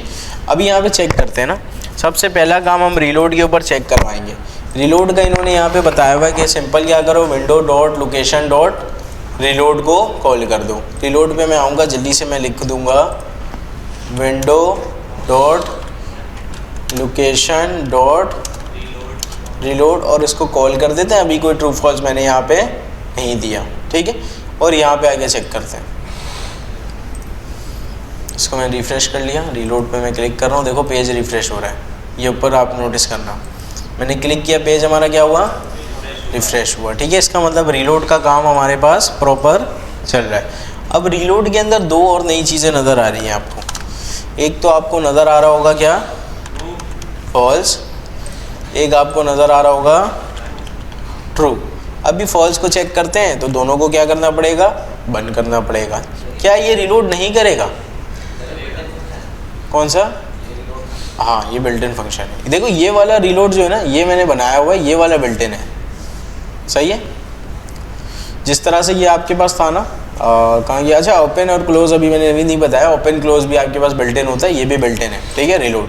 अच्छा यहाँ पे आते हैं, अभी चेक करते हैं, अब कर रहा हूँ, फिर रीलोड हो रहा है। ये तो बिल्कुल वैसे ही चल रहा है जैसे ये पहले चल रहा था, ये बिल्कुल वैसे ही चल रहा है जैसे पहले चल रहा था। इसका मतलब इसमें और इसमें कोई डिफरेंस, सॉरी फॉल्स में और ये खाली वाले में कोई डिफरेंस नहीं है। इन दोनों का काम क्या होता है, ये सिर्फ और सिर्फ जो है ना पेज को रीलोड करते हैं, सिर्फ और सिर्फ पेज को रीलोड करते हैं। इसी को मैं कॉपी करता हूँ, यहाँ पे भी लगा दूंगा। अभी बात समझ में आ गई, ये दोनों सिर्फ और सिर्फ पेज को रीलोड करते हैं। ये क्या, ये किसको रीलोड करेगा, ये सर्वर को रीलोड करेगा, बिल्कुल सही है। सर्वर से जो डेटा आ रहा है ना उसको भी रीलोड कर देगा, कि नया सर्वर के ऊपर नया हिट करेगा कि नया डेटा ला कर दो। ये सिर्फ और सिर्फ पेज को कर रहा है, ये पेज और सर्वर दोनों को करेगा। अभी मैंने ट्रू कर दिया, अभी ऑब्वियस सी बात है कोई सर्वर से डेटा आ नहीं रहा तो आपको यहाँ पे डिफरेंस दिखाई नहीं देगा, लेकिन ये डिफरेंस पता होना चाहिए। अगर आपने ट्रू किया तो वो सिर्फ और सिर्फ पेज को नहीं कर रहा, जो सर्वर पे हिट गई थी ना अगेन हिट जाएगी, नया बोलेगा सर्वर नया डेटा ला कर दो, सही है। और यही काम बैंकिंग एप्लीकेशन के अंदर होता है, वहाँ पे ट्रू है बिकॉज वहाँ पे सर्वर से नया डेटा चाहिए। अगर आपको पेज को ही रिलोड करना, फ्रंट एंड में कोई चीज़ें नहीं चल रही, रिलोड करते हो बाद में सही हो जाता है, तो वहाँ पे आप सिंपल पेज रिलोड लगाओगे, या तो फॉल्स करोगे या तो आप कुछ भी पास नहीं करो। ठीक है, क्या चीज़ 1 या 0 रखेंगे, वो हमने ट्रूथी फॉल्सी वैल्यू के अंदर डिस्कस किया हुआ है ना, कि क्या चीज़ ट्रू कंसीडर होगा क्या फॉल्स कंसीडर होगा, वो उस पर चल जाएगा। ठीक है, अच्छा भाई अभी आते हैं यहाँ पे रिप्लेस पे, बल्कि रिप्लेस से पहले असाइन को देख लेते हैं, क्योंकि ये एज इट इज सेम वही काम करेगा जो हमने इससे पहले किया था। और ये रहा इसका method, window dot location dot assign, सही है। तो डैशबोर्ड पे भेज देते हैं, डैशबोर्ड डॉट HTML, सही है। कहाँ गया भाई, ये ना असाइन पे मैं क्लिक कर रहा हूँ, कहाँ गए, डैशबोर्ड डॉट HTML में। अच्छा मैं जो है ना ये वाला काम नेविगेशन के लिए यूज़ करवाते हैं, फ़िलहाल इस काम को नेविगेशन के लिए यूज़ करते हैं। मैं चाहूँ तो इसको बैक करके दोबारा से उस पेज में आ सकता हूँ जिस पेज में मैं था। इसका मतलब यहाँ पे हिस्ट्री मेंटेन हो रही है कि कहाँ से मैं गया था। यहाँ तक बात समझ में आई। ये काम होता है असाइन का, कि अगर मैं यहाँ से कहीं जा रहा हूँ ना, मैं बैक आके वहीं पे आ सकता हूँ, क्योंकि इसके पास हिस्ट्री मेंटेन हो रही है मैं कहाँ से गया था। ठीक है, अगर मैं इसको दोबारा से चलाऊँ ना, यहाँ पे आ जाऊँ, सही है, मैं असाइन पे क्लिक करता हूँ, बैक आता हूँ, हाँ हिस्ट्री मेंटेन हुई, इसको पता है मैं कहाँ से गया। अब आते हैं रिप्लेस में। ठीक है, रिप्लेस में एज इट इज़ सेम काम मैं करूँगा, कॉपी पेस्ट, और यहाँ पे सिंपल सा रिप्लेस। चेक करते हैं क्या डिफरेंस है। रिफ्रेश मैंने किया, रिप्लेस में क्लिक कर रहा हूँ, वही काम हुआ, लेकिन जब मैं बैक आ रहा हूँ देखो क्या हुआ, हिस्ट्री मेंटेन नहीं हुई, ये हिस्ट्री को डिलीट कर देता है। ये छोटा सा ही डिफरेंस है इन दोनों में। रिप्लेस नाम से ही बता रहा है कि जहाँ पे आप मौजूद हो वही रिप्लेस हो जाएगा। असाइन वहाँ पे वैल्यू असाइन हो रही है, प्रीवियस तो आपके पास है ही, आप चाहो तो बैक करके जा सकते हो, सही है। अच्छा अभी इसका यूज़ केस कहाँ है, कहाँ पे हम रिप्लेस यूज़ करें, कहाँ पे हम असाइन यूज़ करें। जब भी आप लॉगिन करवा के यूज़र को भेजते हो उसके डैशबोर्ड के पेज में, तो हमेशा वहाँ पे क्या यूज़ करना पड़ेगा, रिप्लेस। क्योंकि जब आपने लॉगिन कर लिया है, आप बैक करके दोबारा लॉगिन करने थोड़ी ना आओगे। आपने देखा फेसबुक पे जब आप लॉगिन कर ले तो बैक करते हो, लॉगिन पेज पे नहीं भेजता, या तो होम पे भेज रहा होता है आपको, या ज़्यादा आप बैक करोगे तो आप उसके टैब से बाहर निकल जाओगे, वो दोबारा लॉगिन पेज पे नहीं भेजता, क्योंकि वो हिस्ट्री को रिमूव कर देता है। हाँ अगर आपने पेज में कोई असाइन कराना है, आप एक पेज से दूसरे पेज में, सही है, आप एक पेज से दूसरे पेज में अगर जाते हो तो वहाँ पे आप देखते हो कि आप बैक करके रिवर्स उस पेज में आ सकते हो, वहाँ पे ज़रूरत है। अगर वहाँ पे हिस्ट्री मेंटेन नहीं होगी तो फिर आप वहाँ से बाहर निकल जाओगे। वहाँ पे हिस्ट्री की नीड है। जहाँ पे भी आपको नेविगेशन चाहिए, इधर उधर नेविगेट करवाना है, वहाँ पे आप असाइन का यूज़ करोगे। लॉगिन लॉगआउट के लिए आप क्या यूज़ करते हो? रिप्लेस का। अगर किसी ने लॉगआउट पे क्लिक किया, वो लॉगिन के पेज में आ गया। अगर हिस्ट्री मेंटेन हो रही होगी, बैक होके दोबारा नहीं चले जाएगा डैशबोर्ड में। और ऐसा नहीं होता, आपने देखा फेसबुक में, आप लॉगआउट करते हो, दोबारा बैक करोगे, दोबारा डैशबोर्ड पे नहीं आ पाओगे। वहाँ पे जो है ना, वो आपको ब्राउज़र से बाहर निकाल देता है या लॉगिन पे ही रहने देता है। तो ये काम होता है हमारे पास रिप्लेस और असाइन का। यहाँ तक बात समझ में आई?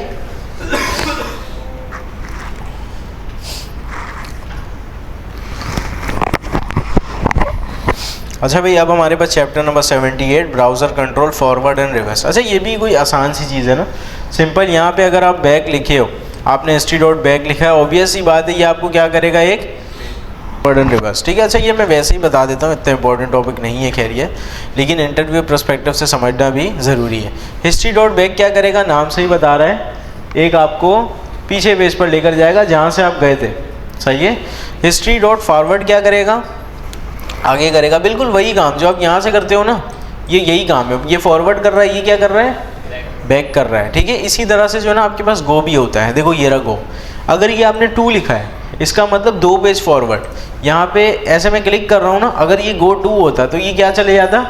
2 पेज फॉरवर्ड। अगर मैंने -2 लिखा तो 2 पेज बैकवर्ड। अगर मैंने 3 लिखा, -3 लिखा हुआ इन्होंने, तो 3 पेज बैकवर्ड। ठीक है। ये सारी की सारी चीज़ें इतनी ही आसान है, जस्ट आपने एक दफ़ा इसको पढ़ा और चीज़ें जहन में बैठ गई।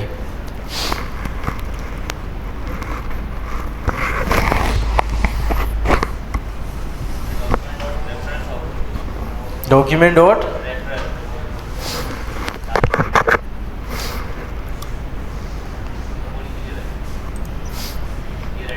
ये, अच्छा, ये बेसिकली बताता है ना, आपको रेफरेंस देता है आपकी वेबसाइट का। देखो यहाँ पे इन्होंने बताया हुआ है ना कि the result of document dot referrer will be empty string. ठीक है। बेसिकली ये आपको रेफरेंस दे रहा है कि अगर आप किसी दूसरे की वेबसाइट पे रेफ़र करवाना चाहते हो तो वो वाला काम भी आप करवा सकते हो। अभी तो आप अपने पेज पे आगे पीछे इसको हिस्ट्री मेंटेन करवा रहे थे ना, यहाँ पे आप रेफरेंस दे के दूसरे की वेबसाइट पे भी उसको आगे पीछे हिस्ट्री से करवा सकते हो। ठीक है। अच्छा, ये वैसे इतनी ज़्यादा यूज़ होने वाली चीज़ नहीं है। इसके लिए आप ऑब्वियस सी बात है एंकर टैग का ही यूज़ करोगे, जो आप लोगों ने एब्सोल्यूट यूआरएल के अंदर पढ़ा था। अच्छा भाई, इसके अंदर आ जाते हैं ब्राउज़र कंट्रोल के अंदर। ब्राउज़र कंट्रोल के अंदर एक हमारे पास होता है विंडो डॉट ओपन, और हमारे पास डॉक्यूमेंट डॉट राइट भी देख लेते हैं, और यहाँ पे क्या है, असाइन वगैरह हमने देखा हुआ है, और क्लोज है। ठीक है। ये 3 चीज़ें देख लेते हैं। अच्छा भाई, सबसे पहले जो है ना, मैं आपको बता दूं, विंडो डॉट ओपन का मतलब है ये एक विंडो आपको ओपन करके देगा। सही है। तो विंडो ओपन कब करवाना है? एक बटन के क्लिक के ऊपर ओपन करवाते हैं एक विंडो को, चेक करते हैं ओपन हो भी रहा है या नहीं। तो यहाँ पे इस बटन को मैंने किया कॉपी पेस्ट, इसका नाम मैं रख देता हूँ ओपन विंडो। सही है। और इसका नाम हम क्या कर देते हैं? Open window open. और ये मुझे क्या करना पड़ेगा?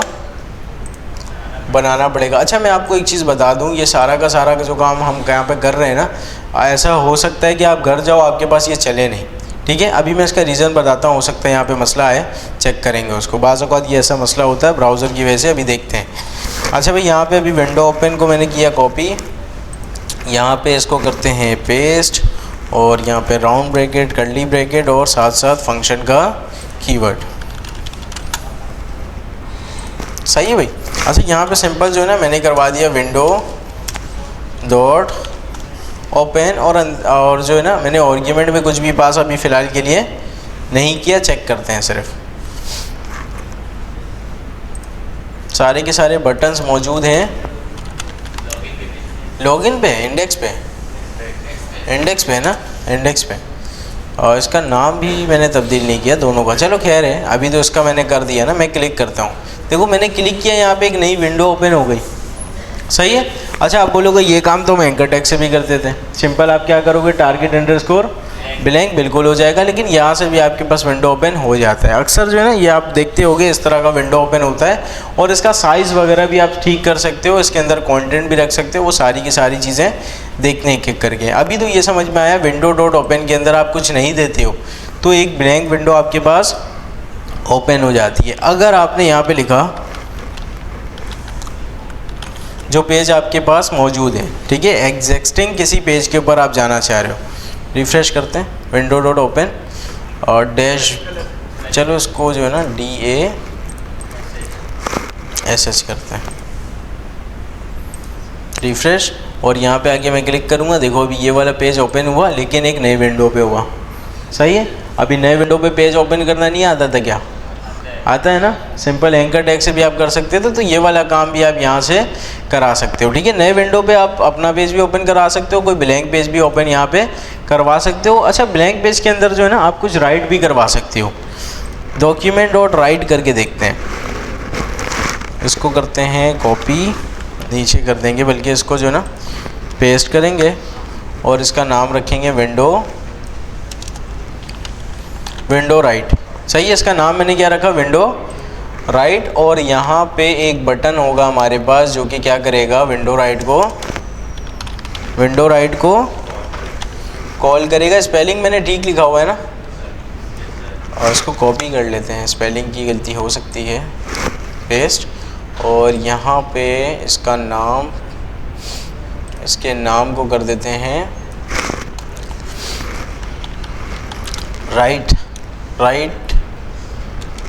चलो ठीक है, इसका नाम राइट रहने देते हैं। ठीक है, चेक करते हैं, यहाँ पे आ जाएंगे। अभी ये क्या करेगा, ये तो वही काम करेगा, क्लिक करूँगा, एक ये वाला डैशबोर्ड डॉट HTML का पेज नए विंडो पे ओपन हो जाएगा। लेकिन मैं कहता हूँ एक ब्लैंक ओपन हो, ठीक है, क्या ओपन हो, ब्लैंक पेज ओपन हो, तो कुछ भी देना नहीं पड़ेगा, जो अभी हमने थोड़ी देर पहले किया था। सही है, उसको जो है ना एक काम करो, एक वेरिएबल के अंदर सेव करवा लो। सही है, जो भी ओपन करोगे उसको क्या करो, वेरिएबल के अंदर सेव करा लो, और इसके अंदर एक काम करो, डॉक्यूमेंट डॉट राइट कर दो। क्या कर दो, डॉक्यूमेंट डॉट राइट कर दो। डॉक्यूमेंट डॉट राइट, कोई भी आप HTML लिख सकते हो, मैं जस्ट एग्जांपल के तौर पे जो है ना एक हेडिंग 1 रख रहा हूँ।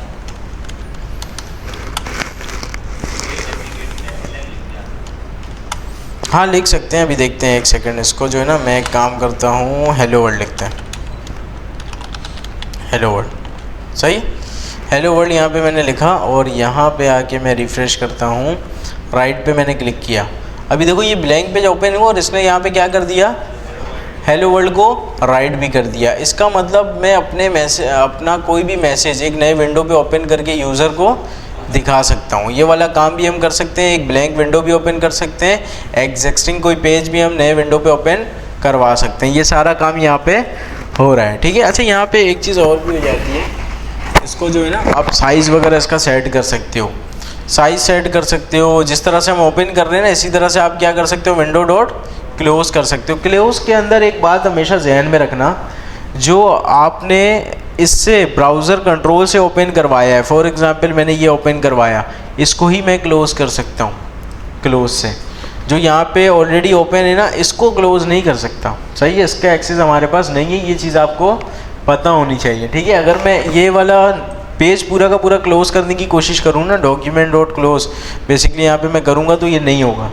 जो चीज़ मैंने ओपन करवाया उसको वेरिएबल में स्टोर करवा के उसको मैं क्लोज़ करवा सकता हूँ। चेक करते हैं, एक पॉपअप जो है ना मैसेज बॉक्स ओपन करके दिखाते हैं। ठीक है, यहाँ पे एक छोटा सा विंडो ओपन हो जाएगा, उसमें हमारे 2 टॉपिक्स कवर हो जाएंगे ना। इसके हाइट और विड्थ को भी हम सेट कर सकते हैं और उसको ओपन क्लोज़ भी कर सकते हैं। सही है, चेक करते हैं। यहाँ पे सबसे पहले तो 2 बटन क्रिएट करते हैं जल्दी से। एक बटन ऑलरेडी बना हुआ है, पॉप अप ओपन, और इसको हम कर लेते हैं पॉप अप क्लोज। सही है, और इसका नाम रख देंगे पॉप अप ओपन, और इसका नाम रखेंगे क्लोज। सही है, और ये दोनों मुझे क्या करना पड़ेगा, यहाँ पे डिफाइन करना पड़ेगा। ठीक है, फंक्शन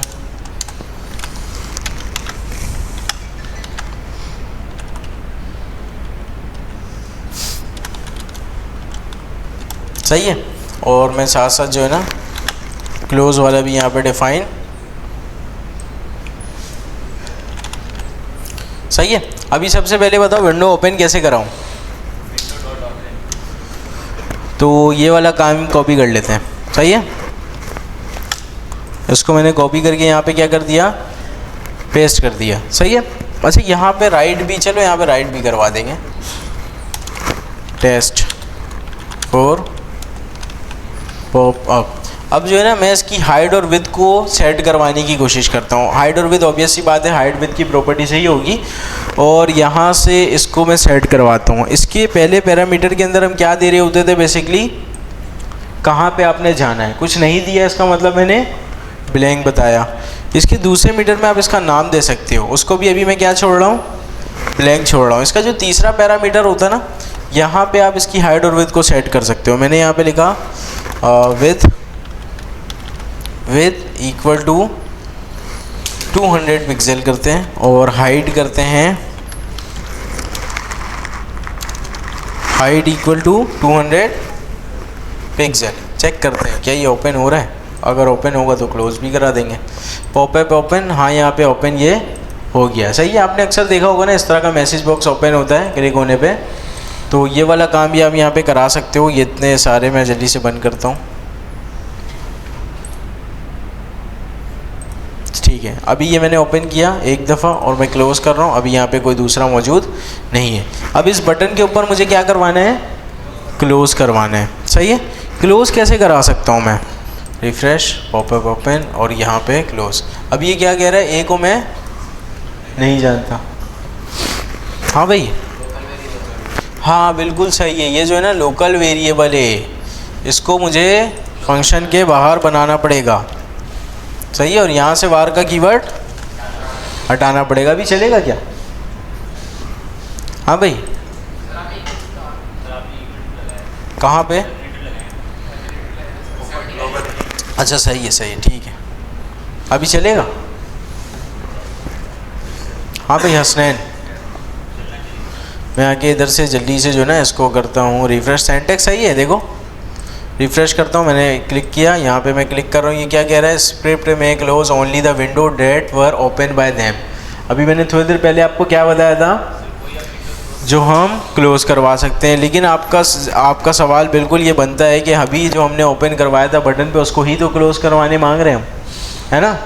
लेकिन यहाँ पे ये सिंटैक्स सही नहीं है, ये करना पड़ेगा। जिस तरह से मैंने ओपन करवाया था, इसको एक वेरिएबल के अंदर सेव किया, अब इस वेरिएबल के अंदर जो विंडो ओपन हुआ उसको क्लोज करो।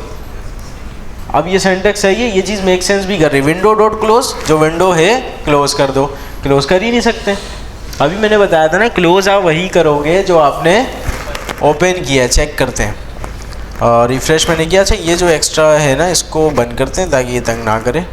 Refresh, open close, open close. यहाँ पे ये वाला काम चल रहा है, और आप चाहते तो ये काम भी कर सकते थे, ये वाला पंचायत आप ना करते। ठीक है, चलो खैर ये सारी चीज़ें जो है ना जस्ट हमने इंटरव्यू पर्सपेक्टिव से समझी है। मैंने आपको फिर से कह दिया कि ये सारी चीज़ें इतनी ज़्यादा इसका यूज़ केस आपको दिखाई नहीं देगा, लेकिन इंटरव्यू पर्सपेक्टिव से ये सीखना ज़रूरी था। मुझे पता है आज की क्लास थोड़ी बोरिंग आप लोगों को लगी होगी, क्योंकि ये सारी चीज़ें जो है ना खैर इतनी ज़्यादा इंटरेस्टिंग है भी नहीं, तो इस वजह से थोड़ा सा आप लोग बोर हो भी रहे हो। तो यहाँ पे आते हैं। अच्छा ये controlling the window size and location, ये सारी कहानी हमने डिस्कस कर ली है ना। अभी जो हमने साइज़ वे सेट किया है इसका, ये हमने किया तो है अभी यहाँ से तीसरे पैरामीटर से, ये वाला काम आपको आ गया। ठीक है, साइज़ वगैरह सेट करना है, और क्या करना है, इसको क्लोज़ करना है, ओपन करना है, क्लोज़ करना है, बस ये सारी कहानी आपको आती है। सही है। अच्छा टेस्टिंग फॉर पॉपअप ब्लॉकर, ठीक है, यहाँ पे कुछ भी नहीं है, इफ एल्स की लॉजिक लगी हुई, कोड में आपको समझा देता हूँ। देखो यहाँ पे हो क्या रहा है। सबसे पहले तो विंडो डॉट ओपन क्या करेगा, एक ब्लैंक पेज ओपन करेगा, इसका नाम भी कुछ इन्होंने नहीं दिया, और ये हाइड और विद इन्होंने सेट कर दी। यहाँ तक तो बात समझ में आई। ये as it is same code है जो हमने लिखा था, जस्ट वेरिएबल का नाम चेंज है। सही है। इन्होंने चेक किया, अगर टेस्ट पॉप की वैल्यू नल है, इसका मतलब यहाँ पे जो है ना आपका ब्राउज़र आपको क्या कर रहा है, रोक रहा है, पॉपअप ओपन करने से रोक रहा है। लेकिन फ़िलहाल हमारे पास कोई ऐसा एरर आया नहीं, लेकिन आपके पास घर पे आ सकता है, यहाँ पे हो सकता है रिस्ट्रिक्शन ना हो, तो इस वजह से एरर नहीं आया। तो यहाँ पे जस्ट इन्होंने इफ़ का एक चेक लगा दिया, अगर नल आ रहा है तो ये वाला अलर्ट दिखा दो, अगर नहीं आता है तो सिंपल उसके बाद जो भी काम होगा वो यहाँ पे हो जाएगा। ठीक है, जस्ट ये जो है ना इफ़ एल्स के थ्रू इन्होंने यहाँ पे चेक किया हुआ है, और यहाँ पे इससे ज़्यादा कोई काम नहीं हो रहा। अब आते हैं यहाँ पे जो है ना, आपके पास अगर ये ना चले तो आप इसको फिक्स कैसे करोगे। आप यहाँ पे आना जल्दी से, अच्छा, ये बाज़ों का अगर वहाँ पे रिस्ट्रिक्शन लगी भी हो तो बाज़ों का चल जाता है, बाज़ों का नहीं चलता। आप यहाँ पे आ जाओ नए टैब पे, 3 डॉट्स पे आना, सेटिंग्स पे, ठीक है। सेटिंग्स पे जाने के बाद आपको ये मिल जाएगा privacy and security site setting, ठीक है। साइट सेटिंग पे आप जाओगे ना तो आपको यहाँ पे कुछ ये मिल रहा है, पॉपअप एंड रीडायरेक्ट्स, ठीक है। इस पर आप जाओगे और यहाँ पे देखो अभी डोंट अलाउ मैंने किया हुआ था लेकिन फिर भी ये चल रहा है। अगर आपके पास ना चले तो आप सिंपल इसको अलाउ कर देना यहाँ से। बात समझ में आई? सिंपल ये वाला काम करोगे और आपके पास चल जाएगा। फिलहाल ये ज़्यादातर वैसे आपके पास आएगा नहीं मसला, बाज़ औक़ात ये आ जाता है, ठीक है। तो यहाँ से आप इसको फिक्स भी कर सकते हो और अपने जो है ना कोड को ऑर्गेनाइज़ करने के लिए इफ एल्स का चेक भी लगा दो कि अगर कोई दूसरा बंदा अपने पास ओपन करता है, ऑब्वियस सी बात है आपकी वेबसाइट डिफरेंट कंप्यूटर्स के ऊपर खुलेगी, किसी के पास हो सकता है ब्लॉकर लगा हुआ हो, तो वहाँ पे आप इफ एल्स का चेक लगाओगे, अगर उसकी वैल्यू नल आ रही है तो उसको बता दो अलर्ट में कि जाके अपना जो है ना उसको अलाउ करो। आपने देखा मोबाइल एप्लीकेशन के अंदर कैमरा वगैरह अगर आप अलाउ नहीं करते हो तो वो ओपन नहीं होता, लोकेशन बातों का मांगता है वो, तो वहाँ पे जो है ना जब तक आप लोकेशन ओपन करोगे नहीं, जब तक उसकी वैल्यू नल से कोई ट्रूथी वैल्यू आएगी नहीं, वो आपको आगे बढ़ने नहीं देगा। जब कोई ट्रूथी वैल्यू आएगी तो आप वहाँ से आगे बढ़ जाओगे। तो ये सारा काम आप यहाँ से करवा सकते हो, सही है। अच्छा भाई, यहाँ तक इसको जो है ना चलो रहने देते हैं, इसको फंक्शन के अंदर है ना, तंग नहीं करेगा मैं।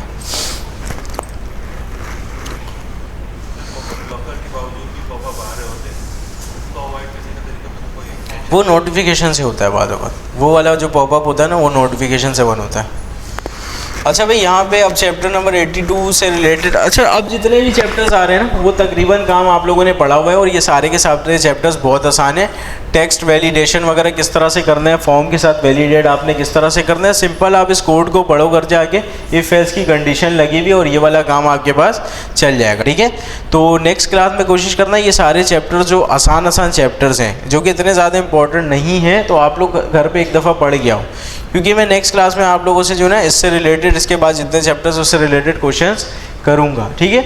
अगर फॉर एग्जांपल आप लोगों को समझ नहीं आता है, कोई बात नहीं, नेक्स्ट क्लास में ये सारे चैप्टर्स भी हम कवर कर लेंगे, ठीक है। ज़्यादा चैप्टर्स रह नहीं गए, तकरीबन 6-7 रह गए, इसको भी कवर कर लेंगे। फिलहाल अभी जो इंपॉर्टेंट टॉपिक है हमारे पास उस पर आते हैं, ठीक है। अभी तक जितना भी हमने काम किया था वो सारा का सारा काम कौन सा था, ECMAScript 5 का था। आप बोलोगे हम पढ़ तो रहे जावास्क्रिप्ट है, आप ECMAScript क्यों कह रहे हो? ECMAScript बेसिकली एक कंपनी है जो जावास्क्रिप्ट को क्या कर रही है, ओन कर रही है, ठीक है। जिस तरह आपने सुना होगा ना कि जावा को कौन ओन करता है, ओरेकल ओन करता है, ये सारे के सारे बड़े कंपनी जो है ना बेसिकली किसी भी लैंग्वेज का अगर कोई बूम होता है, जो फेमस लैंग्वेज होती है उसको अडॉप्ट करते हैं, ठीक है, और कहते हैं इसके अंदर जितने अपडेट्स ये सारी चीज़ें आएंगी हम इसको मैनेज करेंगे, ठीक है। इसी तरह से ECMAScript एक कंपनी है जो जावास्क्रिप्ट को ओन करती है और जितने भी अपडेट्स और ये सारे फीचर्स वगैरह आते हैं जावास्क्रिप्ट के अंदर वो सारे के सारे वो खुद ही मैनेज कर रहे होते हैं, इसीलिए इसका नाम ECMAScript भी कुछ लोग कहते हैं। अभी फ़िलहाल ECMAScript 5 और ECMAScript 6 के अंदर क्या डिफरेंस है? ECMAScript 6 जो है ना उसी का एडवांस वर्जन है। कोई भी नया अपडेट जब आता है तो आपके पास वर्जन चेंज होता है, ठीक है। ECMAScript 5 आपके पास पहले चलती थी, ठीक है, उसके बाद क्या चलने लगी, ECMAScript 6, उसके बाद ES7 आपके पास आया, ES का मतलब ECMAScript, ठीक है, ES7 आया, फिर उसके बाद जो है ना इन्होंने एयर के नाम पे इसको शुरू कर दिया। ES 2018 से शुरू हुआ था, 2018, फिर 19, 20, 21, 22, अभी चल रहा है 26। अभी आप बोलोगे हम तो 2026 में मौजूद हैं, हमें 2026 सीखना पड़ेगा, लेकिन ECMAScript 5 जो है ये आपका कोर जावास्क्रिप्ट है, ठीक है। ECMAScript 6 जब आपके पास आई थी ना, ये आपके पास बहुत बड़ा चेंज था, सही है, बहुत बड़ा चेंज था, तो इसको लाजमी यहाँ पे सीखने की ज़रूरत है। लेकिन इसके बाद जो सारे चेंजेस हैं ना वो छोटे मोटे चेंज होते हैं कि इन्होंने एक नया फीचर ऐड करवाया, उसको डॉक्यूमेंटेशन में अपडेट किया, वो डेवलपर्स बस देखते हैं और उनको चीज़ें समझ में आ जाती हैं।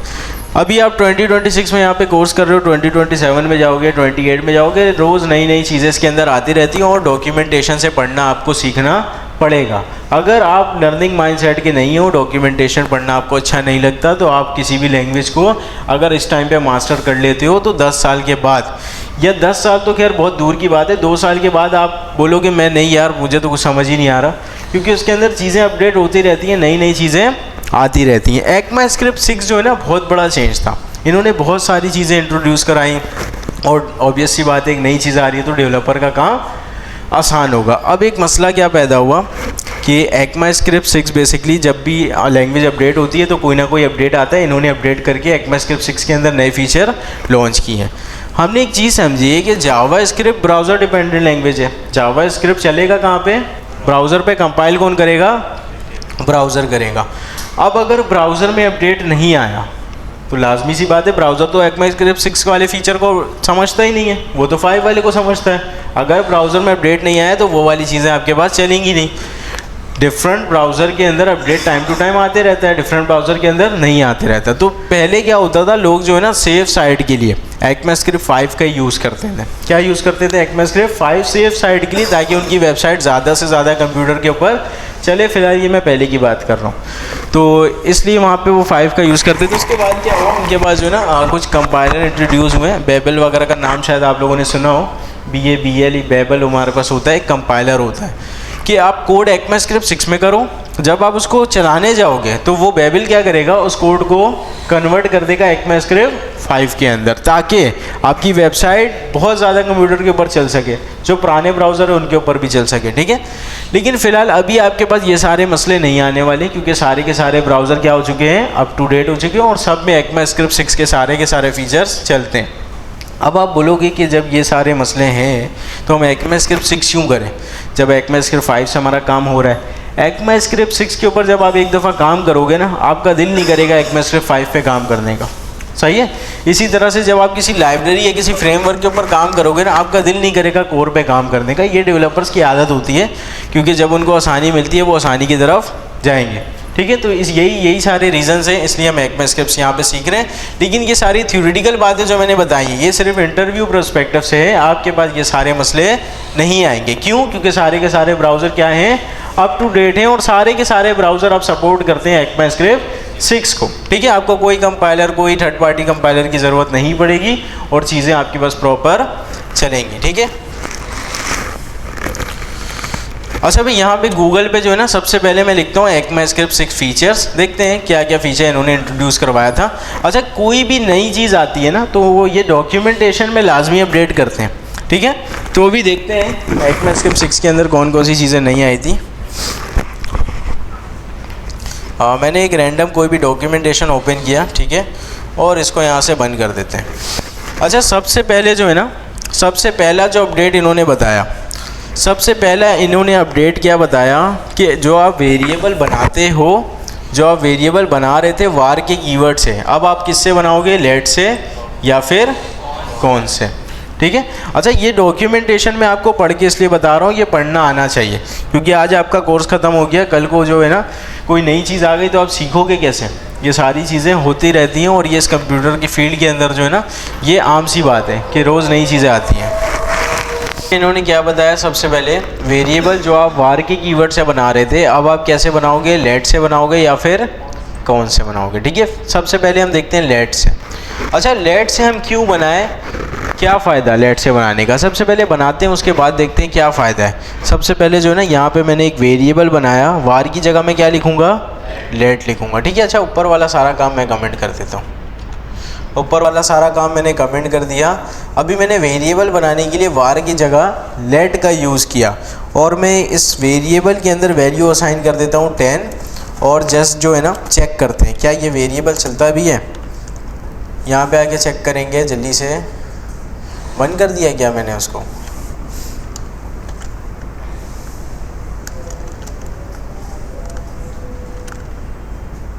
चलो कॉपी बात कर लेंगे इतनी देर में। तो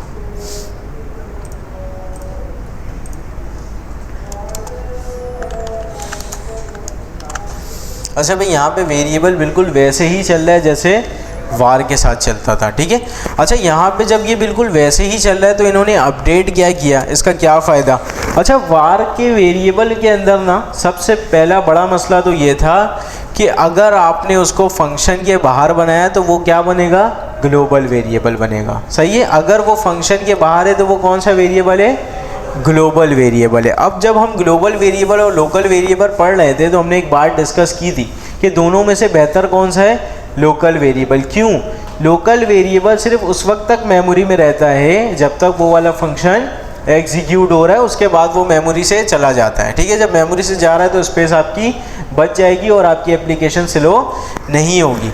लेट में बेसिकली क्या होता है, अगर लेट में आपको लोकल वेरिएबल बनाना है तो आपको फंक्शन की नीड नहीं है, सही है, आपको फंक्शन की नीड नहीं है। लेट क्या कहता है, कोई भी कर्ली ब्रेसिस उसके अंदर अगर ये वेरिएबल बना हुआ है तो वो क्या कंसीडर होगा, लोकल वेरिएबल, चाहे वो कर्ली ब्रेसिस फॉर लूप का हो, चाहे वो इफ एल्स का हो, या जितनी भी चीज़ें आपने पढ़ी है ना कर्ली ब्रेसिस के साथ, स्विच हो सकता है, वाइल हो सकता है, ये सारे के सारे कोई भी कर्ली ब्रेसिस, इवन कि कुछ ना भी हो आप सिर्फ कर्ली ब्रेसिस भी बना दें, अभी ये वाला वेरिएबल क्या कंसीडर होगा, लोकल वेरिएबल। इसका जो स्कोप है सिर्फ और सिर्फ कहाँ तक होना चाहिए, इसके कर्ली ब्रेसिस तक। देखो ये क्या कह रहा है, एक्स इज नॉट डिफाइंड, अभी ये क्या कह रहा है, एक्स इज नॉट डिफाइंड, मैं एक्स को नहीं जानता, क्यों, क्योंकि मैं इसके ब्रैकेट के बाहर आ चुका हूँ। अगर ये वाला काम मैं बाहर से करूँ और यहाँ पे आगे रिफ्रेश करूँ, देखो ये क्या बता रहा है, 10 बता रहा है, क्योंकि ये कौन सा वेरिएबल बना हुआ है, ग्लोबल।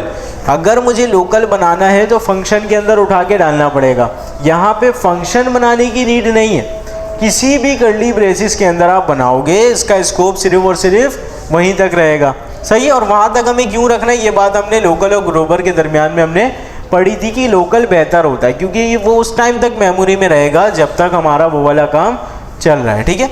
अच्छा यहाँ तक तो बात समझ में आ गई। पहले लोग पता है क्या यूज़ करते थे, इस क्योंकि उनके पास लेट तो था नहीं, एक फंक्शन बनाते थे, फंक्शन, ठीक है, और बिल्कुल फ़ौरन से जो है ना इस फंक्शन को क्या कर देते थे, कॉल, और इसको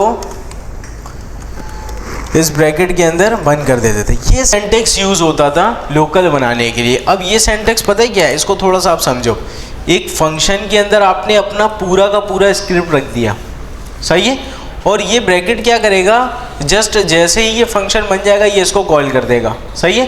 फंक्शन बना, कॉल हुआ और सारा का सारा काम आपका मेमोरी से चला गया। पहले ये चीज़ फॉलो होती थी, अब इस काम से आप बच जाओगे, सिर्फ आपने क्या लगाना है, लोकल के लिए कर्ली ब्रेसिस, और काम आपका बन जाएगा।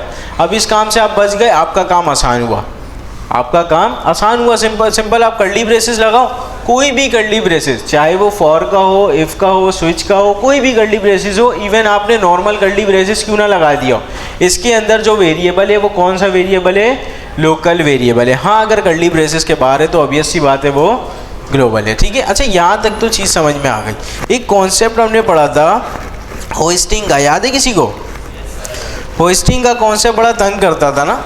यहाँ पे अगर मैं आगे चेक करूँगा, बताओ इसकी वैल्यू क्या मिलेगी, 10 मिलेगी, यहाँ पे बिल्कुल सही है 10 मिल रही है। मैं एक काम करता हूँ, मैंने इसको उठाया नीचे रख दिया, बताओ इसकी वैल्यू क्या मिलेगी, अनडिफाइंड मिलेगी,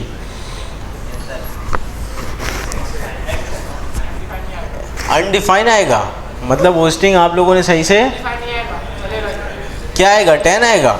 मैं रिफ्रेश करता हूँ, यहाँ पे क्या आ रहा है, 10 आ रहा है। मैं आपको रिमाइंड कराता हूँ, होस्टिंग जो है ना ये वाला काम पहले ही चला चुका है, डिक्लेरेशन वाला काम पहले ही चला चुका है। जब ये काम पहले चल चुका है तो फर्स्ट लाइन पे आपने उसके ऊपर असाइन तो करवा दिया, कोई मसले की बात नहीं है, एक्स को वो जानता था ना, तभी आपने असाइन करा दिया और कोई मसला नहीं आ रहा है। ये आपको बड़ा तंग करता है ना, अगर यहाँ पे आप वार की जगह लेट का यूज़ करोगे और यहाँ पे आके चेक करोगे, ये क्या कह रहा है, can not access X before initialization. अगर आपने डिक्लेयर नहीं किया तो आप उसको यूज़ कैसे कर रहे हो, ये आपको पकड़ रहा है यहीं पे, क्योंकि होस्टिंग का कोई कॉन्सेप्ट यहाँ पे नहीं फॉलो होता, सही है। ये देखो ये सारे जो है ना, ये सारे जितने वहाँ पे मुश्किल चीज़ें थी उसको इसने आसान किया। यहाँ पे ECMAScript 6 या कोई भी आप नई चीज़ पढ़ोगे तो आप जहन बना लो कि आपका काम आसान होने वाला है, सही है। तो यहाँ पे अगर आप लेट से बनाओगे तो ये आपको यहीं पे पकड़ लेगा कि ये एक्स के अंदर आपने असाइनमेंट किया कैसे, डिक्लेयर तो बाद में हो रहा है, ये इनिशियलाइज तो आपने बाद में किया। हाँ अगर इसको आप पहले इनिशियलाइज कर दो उसके बाद आपके चेक करोगे तो ऑब्वियस सी बात है ये असाइन करने देगा। अब दो डिफरेंस आपको समझ में आ गए वार और लेट में, कौन कौन से, एक तो होस्टिंग वाला, दूसरा ब्लॉक स्कोप वाला, ठीक है। ब्लॉक स्कोप वाला कि उसकी हद कहाँ तक है। अच्छा भाई यहाँ पे आते हैं जल्दी से, डॉक्यूमेंटेशन के अंदर क्या बताया हुआ इन्होंने, ये था डॉक्यूमेंटेशन के अंदर भी इन्होंने बताया हुआ है ब्लॉक स्कोप से रिलेटेड, और यही कर्ली ब्रेसेस वगैरह की कहानी इन्होंने सुनाई भी है, सही है। अच्छा भाई ECMAScript 6 के बारे में मैंने आपको थोड़ा सा इंट्रोडक्शन दे दिया है, और नेक्स्ट क्लास में इंशाल्लाह हम ECMAScript 6 देख रहे होंगे। मैं आपसे दोबारा से कह रहा हूँ कि ये जितने चैप्टर्स बाकी हैं नेक्स्ट क्लास में आप सारे इसको पढ़ के आएंगे, सारे बहुत आसान चैप्टर्स हैं, मैं आपको दिखाता हूँ कितना आसान है। देखो यहाँ पे सिंपल जो है ना, इसकी ये लेंथ चेक कर रहे हैं, अगर इसकी लेंथ 0 है तो ये क्या करेंगे, इंटर योर लास्ट नेम। अगर उसकी वैल्यू 0 है तो ये कह रहे हैं अपना लास्ट नेम लिखो। हाँ, अगर उसने कुछ लिखा होगा तो लेंथ 0 आने का कोई सवाल ही पैदा नहीं होता, तो फिर हम यहाँ से आगे बढ़ेंगे। ठीक है, तो ये वाला सारा काम जो है ना, इसके बाद जितने भी चैप्टर्स आपको पता होना चाहिए। अगर इनकेस आपको नहीं समझ में आ रहा, कोई मसले की बात नहीं है, नेक्स्ट क्लास में हम ये सारे चैप्टर्स को भी एक दफ़ा गो थ्रू कर लेंगे, उसके बाद फिर हम दोबारा से आ जाएंगे ECMAScript 6 पे। सही है। अच्छा, यहाँ तक किसी का कोई सवाल? सर आप जो विंडो डॉट ओपन कर रहे हैं तो वो न्यू विंडो में टैब में खुल रहा है, न्यू विंडो ओपन कर रहे हैं? नया एक टैब खुल रहा है। टैब का मतलब वही है ना, नया एक विंडो। देखो अगर मैं चाहूँ ना, यहाँ पे अगर मैं ओपन करूँ तो सिंपल इसको मैं बंद करूँगा, यहीं पे वो ओपन कर देगा। सही है। अगर मैं उसके यहाँ पे वो स्क्रीन का साइज़ वगैरह डिफ़ाइन कर देता हूँ और उसका वहाँ पे मैंने ब्लैंक की जगह अगर मैंने एक एम्प्टी स्ट्रिंग दिया हुआ है तो फिर वो एक नया विंडो ओपन कर देगा। अगर मैंने कोई पाथ दिया या कुछ भी नहीं दिया तो वो यहीं पे टैब ओपन करेगा। अगर मैंने एम्प्टी स्ट्रिंग दे दिया तो वो एक नया विंडो ओपन कर देगा उस साइज़ के मुताबिक जो मैंने दिया हुआ था। सही है। अच्छा भाई, और किसी का कोई सवाल?